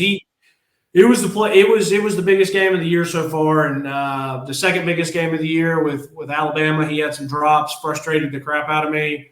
But the couple of those that he caught across the middle of the field that were, the one was behind him and he caught it. This one he catches and gets absolutely blasted. He played well, man. Yeah. I got great pass pro on a slant to Kitzelman after that. Nico tries Brazel on a slant, doesn't complete it. I think the guy's all over him. Hey, rambles. On that one, I totally get why Nico is going. He's like, I got my 6'5" guy out here. It's a slant. I'm going to throw it and let him be big body and make this DB have to fight through him, hopefully get a penalty. So it was almost like he predetermined that when he saw he had a man. He definitely did. He wasn't looking at anything else. I wish he would have looked at Squirrel because, once again, they had the safety deep off of him, inside shade. And Squirrel, if he goes right here, looks at Chris, and then goes back and dimes it and just throw it to the pylon, I think it could be a touchdown. Now, thank goodness, we ended up scoring on the drive, so it didn't kill us. But those anticipation throws, I'm like, dude, you got Squirrel and a guy with outside shade, put it in a spot and let him go get it. It's also like there's plays later on that he misses on that I'm like, okay, you got your pass pro. You have your tight end, your running back staying in. So it's a 7-man protection. You have 3 guys running routes. Do you know what their routes are? Because if you know what their routes are, even if there is some pressure, you should be able to, in the back of your head, go, I know that Squirrel is running a crosser. I know that Brew is on a dig. I know he's going to be at 15 yards right now running across the field. So let me stay here, keep my eyes up, and throw the ball. I just felt like there were times where it's like, oh, pressure, eyes down. Where can I run? Where can I run? Where can I run? Let's give it some more time back there. Let's think about what's happening back there. I completely agree, and I still have faith that will come in time. I think it will come in time. I think Nico still, the biggest thing for him right now is what you said, anticipation, but his pocket presence. Right now, he is too inconsistent with moving in the pocket, moving around where he can, and not just taking off, running outside the pocket when it's okay. It's okay. You don't have to run right now. You're going to be fine. There's a man on a man inside. Yeah, they're a little closer to you, but that doesn't mean you're going to get sacked. Because it's happening maybe a second before his guys are supposed to be open on their routes. I agree. So it's like you stay in there just a little bit longer, know that your guys are about to get open. I agree. I agree completely. And once I say, hey, and like I said, I think it'll show up before he leaves Tennessee. And we're knocking him. It was the next play is an awesome run play by him to get the first down. I mean, great scramble. That's the stuff that he has to do. You got to make plays, and he was a playmaker. And then you got the incredible run by Dylan. Wow, that thing was fantastic. Campbell, he's laid off the snap, doesn't get off the ball in time, doesn't run to the right and actually reach a guy. So that guy's free. Lance is laid off the fucking ball. He doesn't cut off the backside. That guy's in the backfield.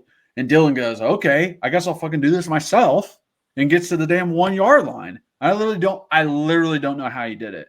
Watching the back copy is insane.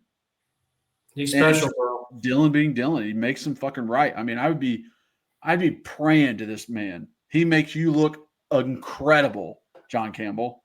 He makes you look incredible, Lance Hurd, because of the shit he does.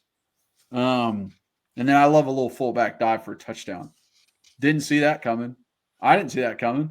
I know Georgia didn't see that coming. And I love trusting Kitzelman too. To see it was a baby jump over the pile. He got his big butt up as far as he needed to go. It was more of a dive than a leap over, but man, that was cool to see that again.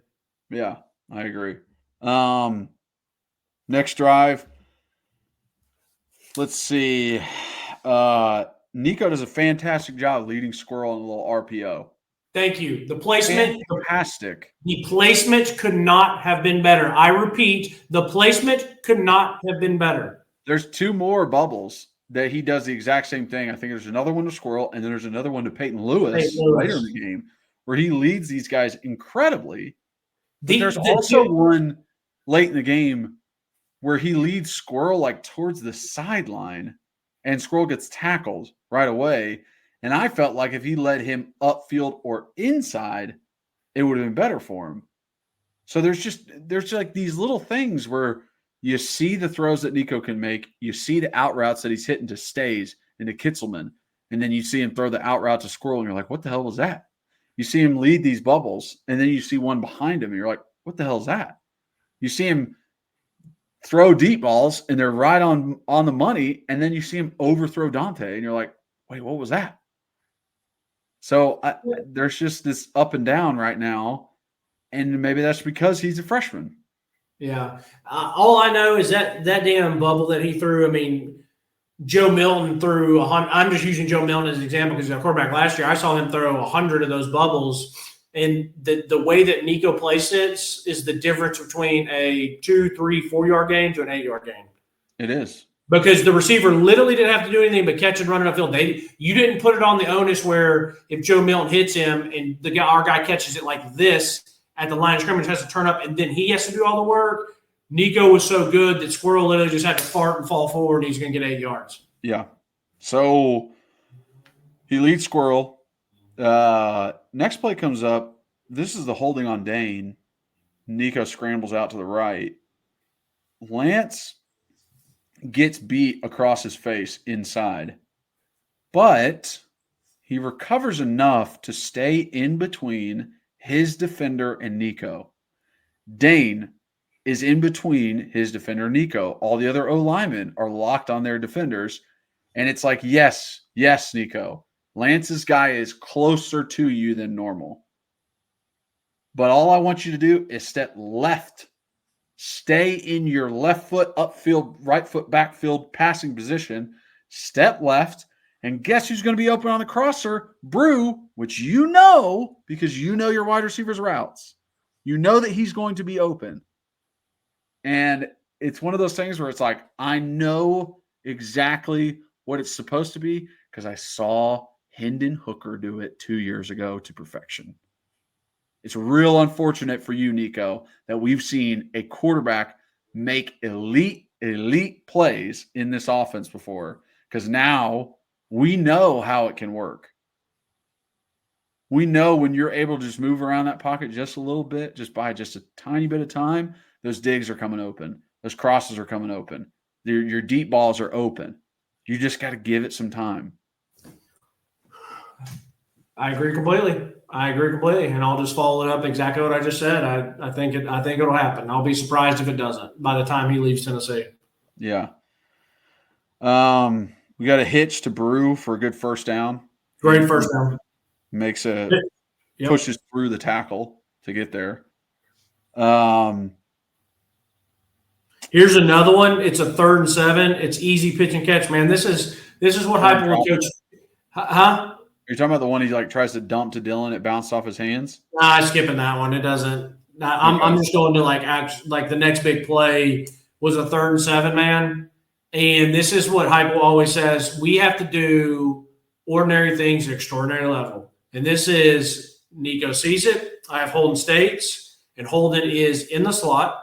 And the tight end that's blocking him is here with inside shade. So if you're watching on YouTube, it's perfect for what we want. It's a 3rd and 7. We just run a little 7-yard out, and it's an easy pitch and catch. And that is the routine, easy, effortless stuff. Because 3rd and 7 can be a difficult thing for some people to pick up. But Nico sees it pre-snap, like, okay, I got a tight end. Or I got my tight end who's a good pass catcher, can outrun this linebacker who has inside shade. So I like when I see something that should be easy and they do it. Yeah.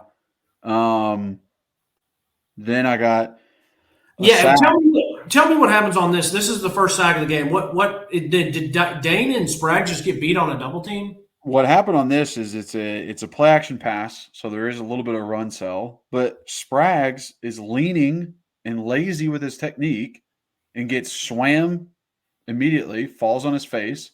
When he falls on his face, he takes out Cooper's leg. Okay, so Cooper guys comes free and Sprague's guy comes free.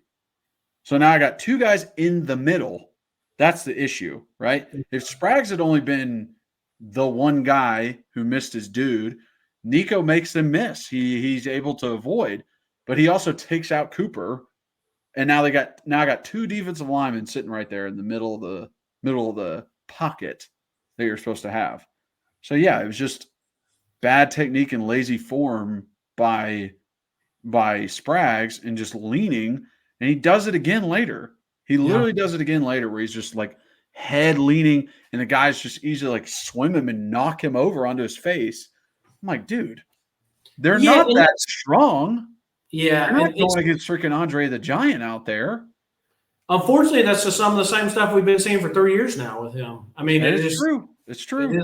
It's 3 years, so it is what it is. I do want to ask you, if not, I might forget. I want to jump to one of the ones where the linebacker just comes absolutely scot-free, and I guess it was a slight delay of a blitz, but Sprague's literally just puts his hand in, and I'm guessing his eyes were just not in the right spot because he goes to help Cooper.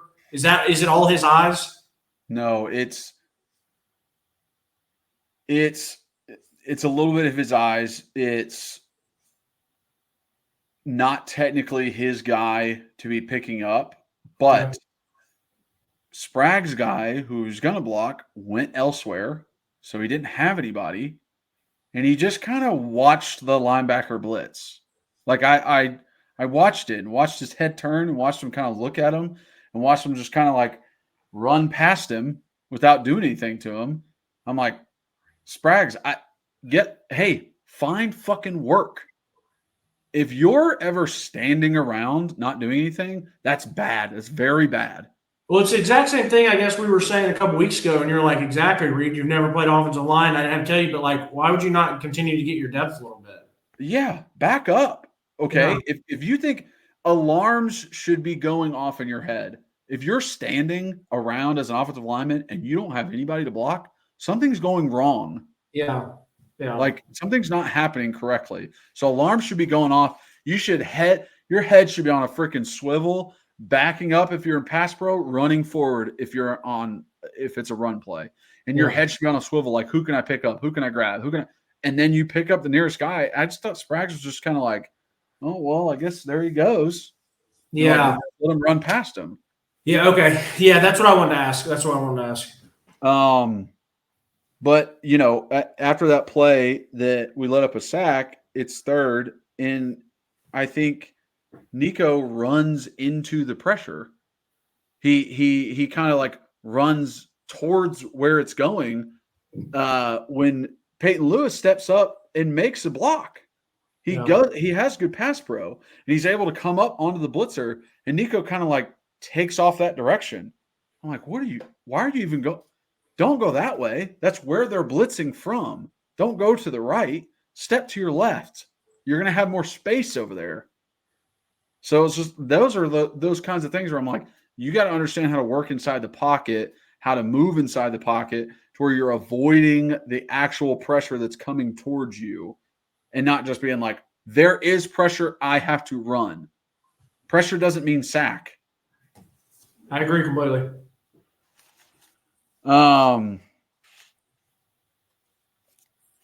So that's that drive. We punt. Next drives is after the Boo good return. Incredible return. Incredible return. I mean, just wish Jalen McMurray would have picked up that fat punter. I know. Then this is 2 plays in a row where I'm looking at like, what the hell are we doing? Because we hit Brew on a slant. It was a really good play for us. Yep. And then you got Nico moves around the pocket. His eyes go down. He's not looking up. And I got guys running across the middle of the field, beating their defenders. Then I'm like, dude, if your eyes are up just a little bit, you can hit these dudes. You can hit these dudes and not take sacks. So takes a sack. And then we're doing a slide protection to the left. And they send 2 linebackers off the right side. And it's never communicated to the backside like, hey, somebody's coming. Hey, they're coming back this way. And they just don't pass everything off like they should. I think there needs to be more emphasis in the literal meeting rooms when we're doing this slide.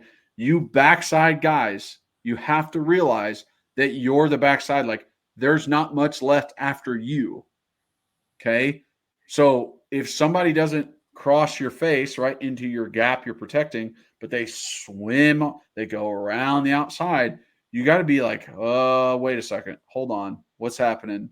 Like, it just – I mean, you guys heard if you watched the Mississippi State or Kentucky game, I think it was, like Cole Kublik was on there as the third guy on TV, and he was like, yes, the dreaded slide protection, the death of offensive line play.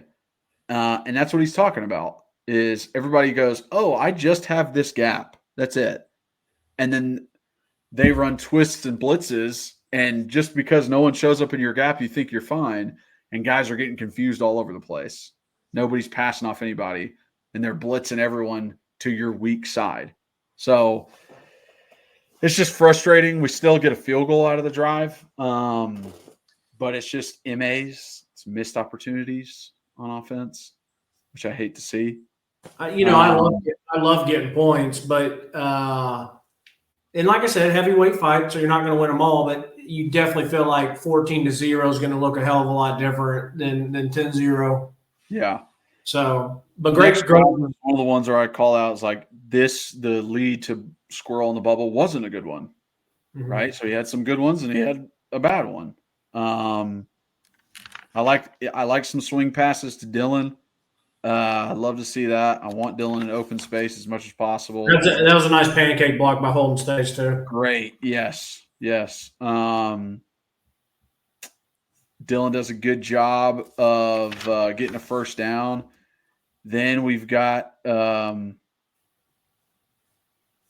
We've got good We run got blocking on first. Yeah, We get some yeah. positive yardage. Then we Yeah. got a Dante drop on second. That was it was a really nice pull by Lance and Carrick. It was a nice run. Yeah, it was. And where Nico's kind of rolling out, he's got a wide open Dante. That guy is not even within 10 yards of him. And Dante's getting close to the sideline. He just drops it. Unacceptable. This is one of the ones where Nico does a good job of keeping his eyes downfield. It's a good throw. It's a really good throw. Like these are the plays that you have to make if you want to win big games. Yeah. And it's something you're like, oh, it's not that bad. It's 2nd and 4. He drops the ball. Then we get a false start. Yeah. It's now 3rd and 9. And we still get an opportunity to get a first down. Our guy beats the defender on his out route, and Nico doesn't throw it in time. He lobs it up to him. Instead of giving him a bullet, pass defended, we got a punt. Yeah. We've already talked about it, but I want to give a shout out to Dylan. He does a really nice job on the pass pro. Offensive line gives him a good pocket. Yep. I just think it was PI and it was early on Squirrel, but you gotta get that ball there quicker and earlier. You have to. So it's like you saw some good things in the first quarter. Then you had 2 drives where you're not really getting it together. Then Georgia scores, it takes a lead, and you're like, oh crap, like our offense still isn't like quite there yet. But then this drive, man, they go all the way down the field. They score a touchdown before half, and it's really running the ball. Yeah. I mean, that's really what does it, is running the ball. Nico has a good scramble to start off. It's good pass pro. Yep. Great pass pro. He's got all the time in the world. He's like, hey, let me just go ahead and run this. Gets 4 yards. Counters blocked well. Nico, this is the one where Squirrel goes up for that dig, and they call it incomplete. And I'm like, yeah, it fucking sucks. They called it incomplete. I don't think it was. But Nico, why are you throwing it so fucking far behind him? Why are you throwing it so high and behind? You do it later for an incomplete pass on a big 3rd down. That's not anybody else. That's not on the O-line. That's not on Squirrel. That's not on the offensive coordinator. It's on one dude. Yeah. So he throws it behind him. Lewis does a good job breaking some tackles on a power. I was impressed with how he looked this game. Yeah, I was too. I still think he's not quite like, hey, I'm going to make a bunch of dudes miss. Hey, I'm going to find all these different cracks and crevices like Dylan is. No, he's not. But if you got it blocked well, and there's that front side A gap on a power encounter, or that backside B that's cut off on an inside zone, he can hit it. Yeah. He can hit it running downhill. We get a slide protection. This is another one where it's a slide protection. They end up getting a sack on this. The guy Monday comes off the edge completely clean. Nobody touches him. And you're sitting there wondering, like, how does this happen? It happens because it's a play action slide protection. The offensive line, everybody is sliding to their left. The defense sends the blitz off of the offense's right. So the last man who is supposed to block the end man on line of scrimmage is Peyton. He is supposed to get out of the play fake and go to the end. Okay? What happens is that as Cooper is blocking, his guy fights across his face. Cooper feels that Spraggs is overtaken. He tries to stay with his dude. Peyton sees this flash of red. As he does his little play fake, he sees this flash of red kind of go across his face with Cooper's guy, and he immediately goes towards him. Yeah. To pick him up when he didn't necessarily need to. Yep. He could have getting out of the fake, getting his eyes where he's supposed to go, leave that man to Cooper because Cooper regained himself and knocked him towards the ground. Leave that man for Cooper and go to the edge and block Monday.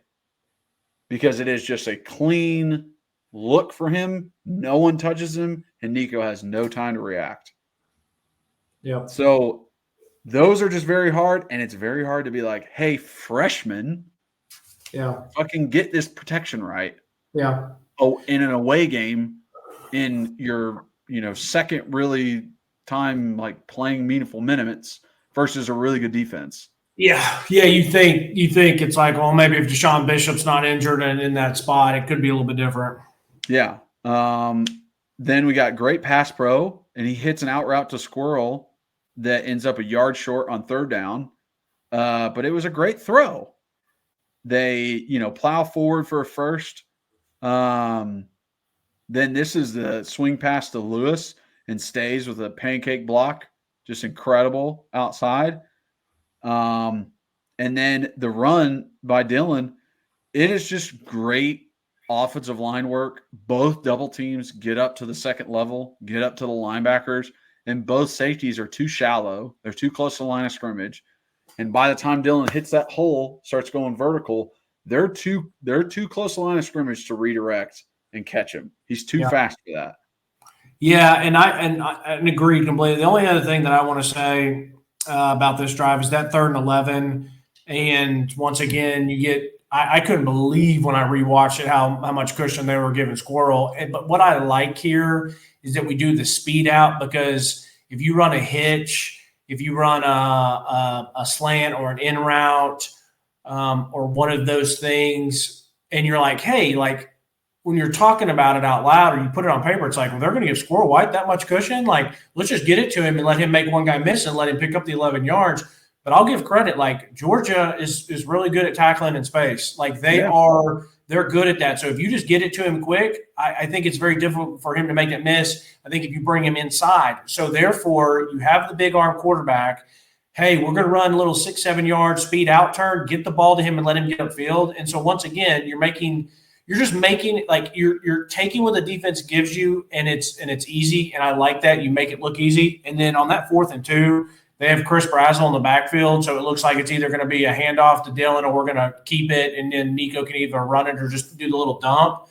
And, man, I'm probably always going to give it to Dylan because I just trust that guy and his individual effort so much. And so it's like I like the play design, like the play call, give the defense a little other eye candy. But Dylan's just Dylan, man. He's special. He's special. Really is. And that's the last drive before half for us. I can't tell you how proud I was of that offensive drive. No, it was incredible. That was something we have not seen this year out of the offense. Massive answer. Massive. So drive after half starts off well. Nico pulls on a read option, gets 9 yards. Dylan bounces outside, gets yards on a rush. Yep.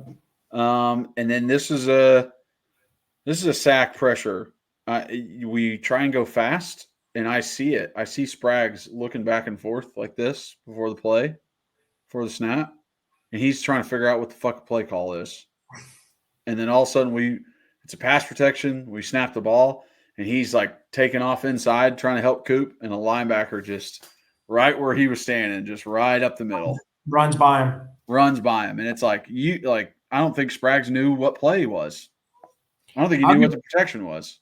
It was a great job by Nico to spin out of it and throw it into the dirt at Dylan's feet to not get not take a sack and to not get intentional grounding. Yeah, it was a great play by him. And then you got, that's a bad play by Sprags. And then I've got 2 plays in a row with good pass pro. Nico throws the ball behind Squirrel, which Squirrel gets a first down on this one, but he throws it way behind him.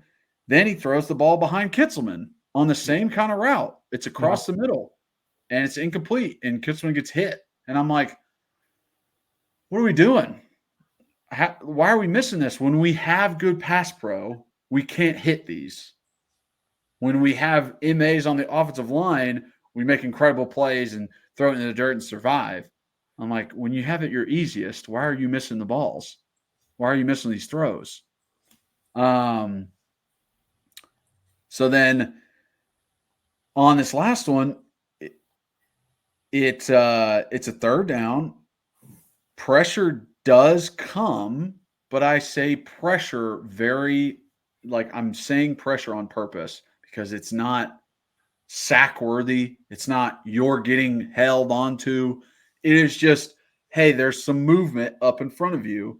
and he takes off running to his left. He tries to spin back around, throw across his body to Kitzelman, who's running on this over route, and we don't complete it. When if he was able to just like hang there in the pocket and move around a little bit, here comes freaking Squirrel wide open on a dig. Yeah. I mean, wide open. The ref is the closest guy to him. I know. And it's like, dude, if those little things can get put together, it's going to make the biggest difference. Yeah. Yeah, because so the one to Kitzelman, I don't know. I don't think the guy was there early. I think he got there right as the ball was hitting his hands. It's a very, very difficult catch, but if you want to win big games, you got to make those type catches.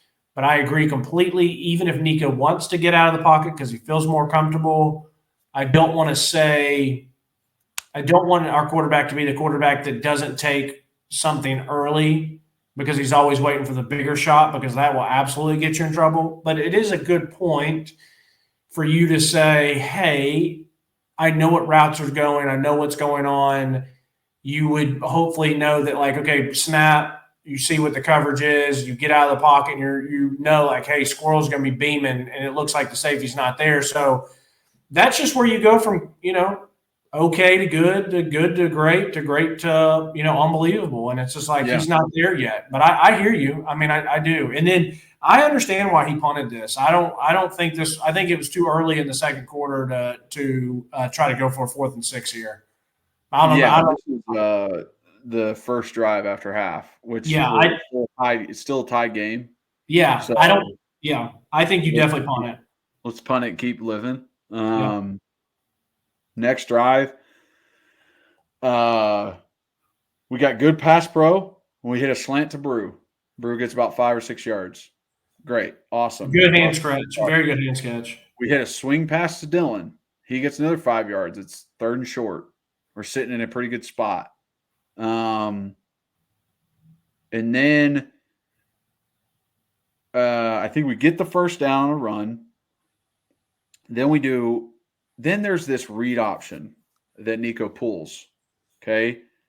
The defense runs exactly what they need to stop the read option. Yeah, when they got fortunate, man. With their D end, and linebacker loops to the outside. And it's exactly what you run as a defense when you're having to deal with a mobile quarterback and you want to stop that read option and you want to have a guy there to make the tackle. The only thing that can fight against that is what we call RPOs. It's why they were invented. It's why they were brought into the game, because the read option wasn't enough. Let's also put a bubble out to the side. And guess what was open on that play? The bubble. Safety was on the slot. You had 3 guys out there. Safety was on the slot defender, which was Squirrel, and he's the furthest back. He's 12 yards, 15 yards away from the line of scrimmage. And both guys that are up close, there's 2 guys in front of them to block.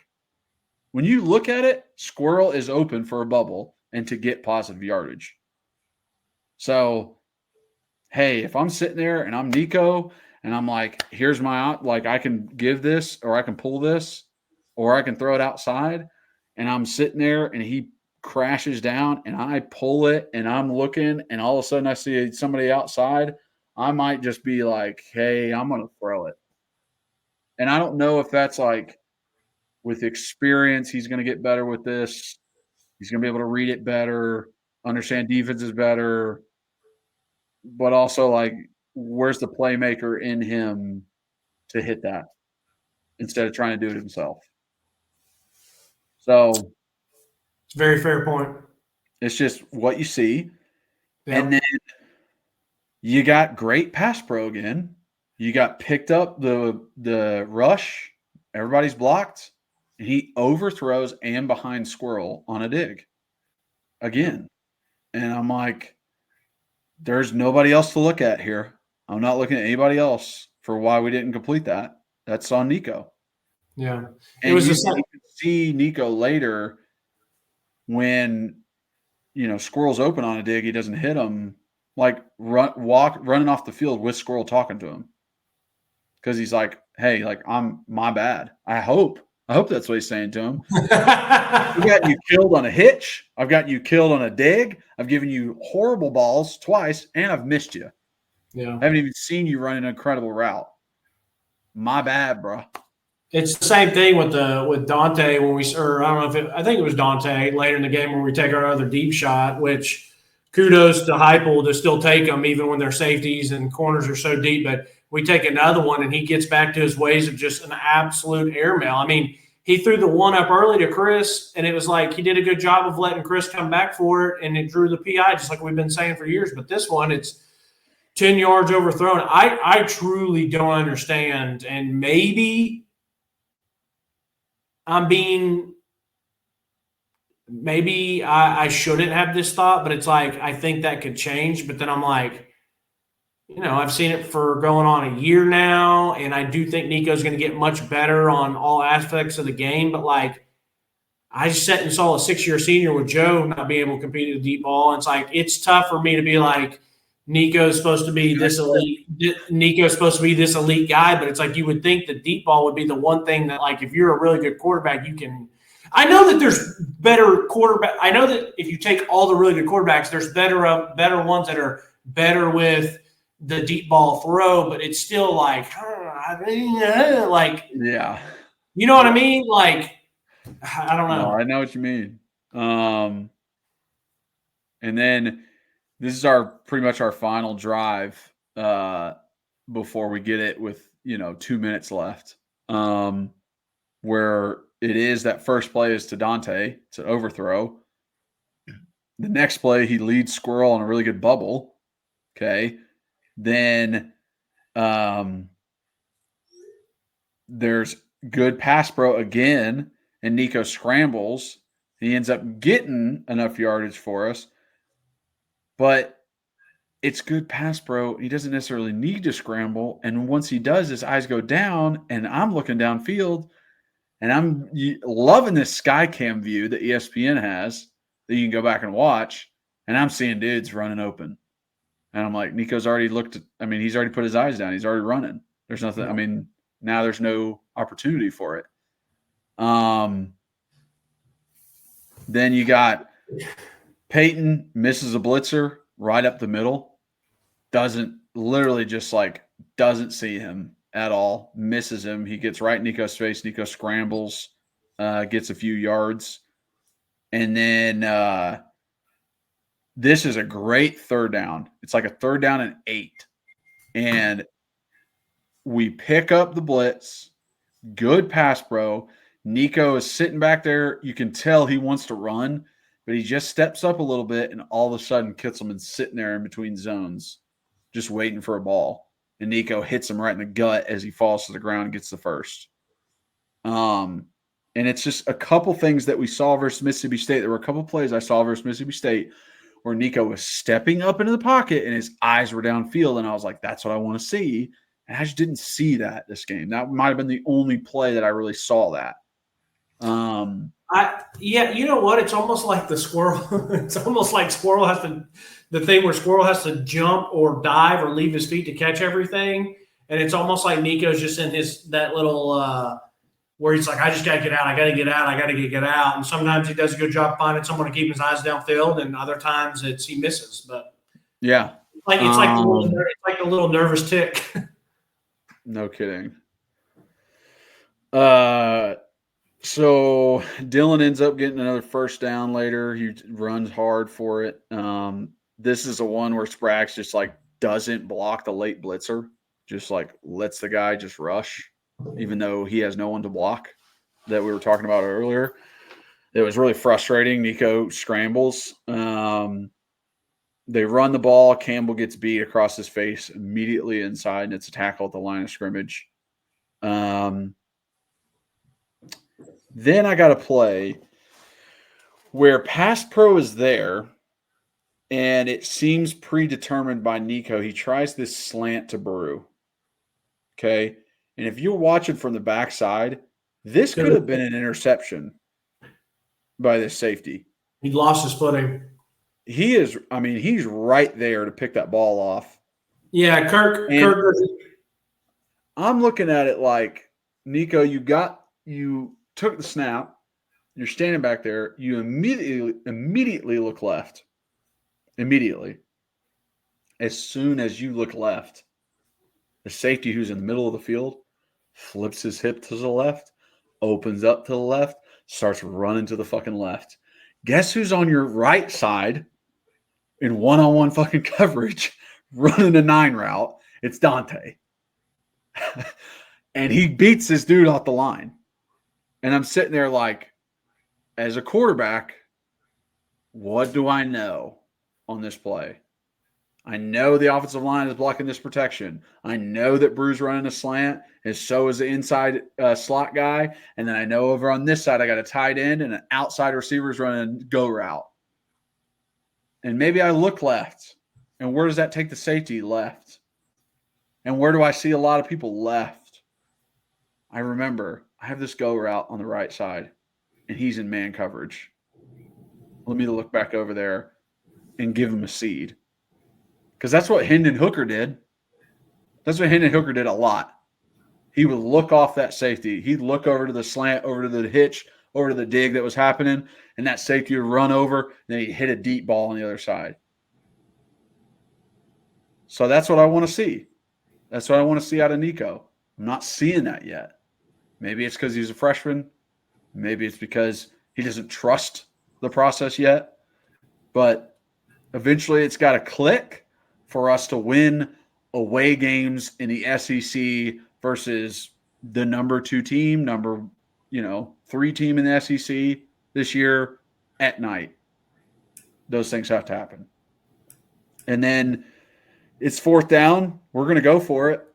And Lance jumps off sides. False start. And we got a punt. And there's 9 minutes left in the game. And by the time we get the ball back, this game is over. Yeah. They're up 2 touchdowns, and there's 2 minutes left. Yeah, and by the way, I understand the punt. I understand. I do too. I am down 1 score with the best defense in the country, and 9 minutes left. Well, yeah. I don't know if I would say the best defense in the country after last night, but I hear you. Yeah, I know. Not after last night, but guess what? If they would have got a fucking stop right there, we got the ball back and scored. Maybe they are the best defense in the country. Maybe the highest amount of points they've let up all year is 24 away on the to a really good Georgia team. Yeah, I hear you. Yeah, I mean, stats-wise, they're one of the best. Like, you could argue that they're the best defense in the country. Yeah. So no, I wanted the punt, man. Punt, back them up. Let's try to get a stop and get back in favorable position. You put them down at the 8. I know, man. No. So before we close out, hold on. I'm just going to say this. Are you about to go through all the options of everything? No. Oh, thank God. Okay. No, I can't hear all the options. I can't hear about. Listen, for me to finish this up, we just weren't there yet. We didn't make enough plays in a really hostile environment where they're making plays. Good game plan. They were clicking. I just hope we finish business, and I think we will. And I just hope that we do not get absolutely jobbed by a committee, because I've already stated I think Tennessee's one of the best 12 teams. That's all I got. And the SEC championship doesn't look like it's going to be available for us anymore. Just with multiple 2-loss teams in there and some tiebreakers. What we're rooting for, though, right now is for the teams that we have beaten to be better. Okay? For Florida to keep winning. Okay? For them to beat LSU, that was big for us. Okay? Makes us look better. For Alabama to continue to win, makes us look better. For a Mississippi State maybe pulling some games out. I disagree about Alabama. I don't want Alabama to keep winning. I would love for them to drop to Auburn, because then if they drop to Auburn, their ass is out. And I don't want to, because we're kind of competing with them, which we shouldn't be, because we've already beaten them head to head. But I don't want Alabama to keep winning. But my thing is, Alabama is our only win. They are our only win. So if we want to have a good win on our resume, then Alabama needs to be good. And I would agree with you with normal thought process, because like the more they win, it's like, well, Tennessee beat them, so we can't put them ahead of that. But I don't trust that. The only reason that I'm leaning into this is because you can't control what's happened in the Big 12, in the Big 10, in the Pac-12, and the ACC. You can't control all those other ones, right? Can't control those guys have one loss and are getting in like Indiana and Penn State. But what I can root for in the SEC is I got 4 to 5 SEC teams that are 10-2. That you get a Tennessee who's 10-2 with its 2 losses at Georgia and at Arkansas, or an Ole Miss team that's 10-2 with losses to Kentucky and to who was their other one? Missouri or something? Who? Ole Miss. Who's their other loss?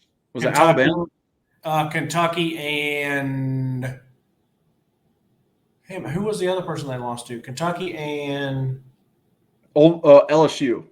Yes. Yeah. Kentucky and LSU. It's like, okay, well, really bad loss versus Kentucky, and yeah, their LSU loss isn't that good. What's Texas A&M losses?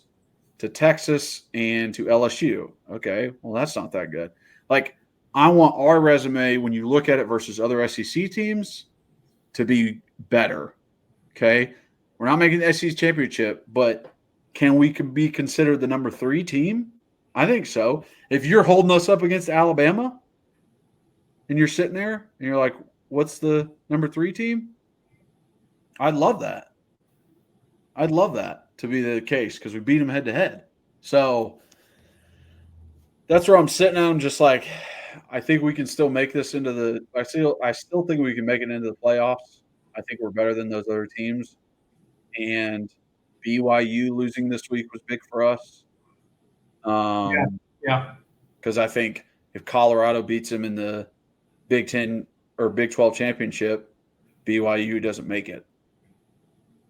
I really don't think they will.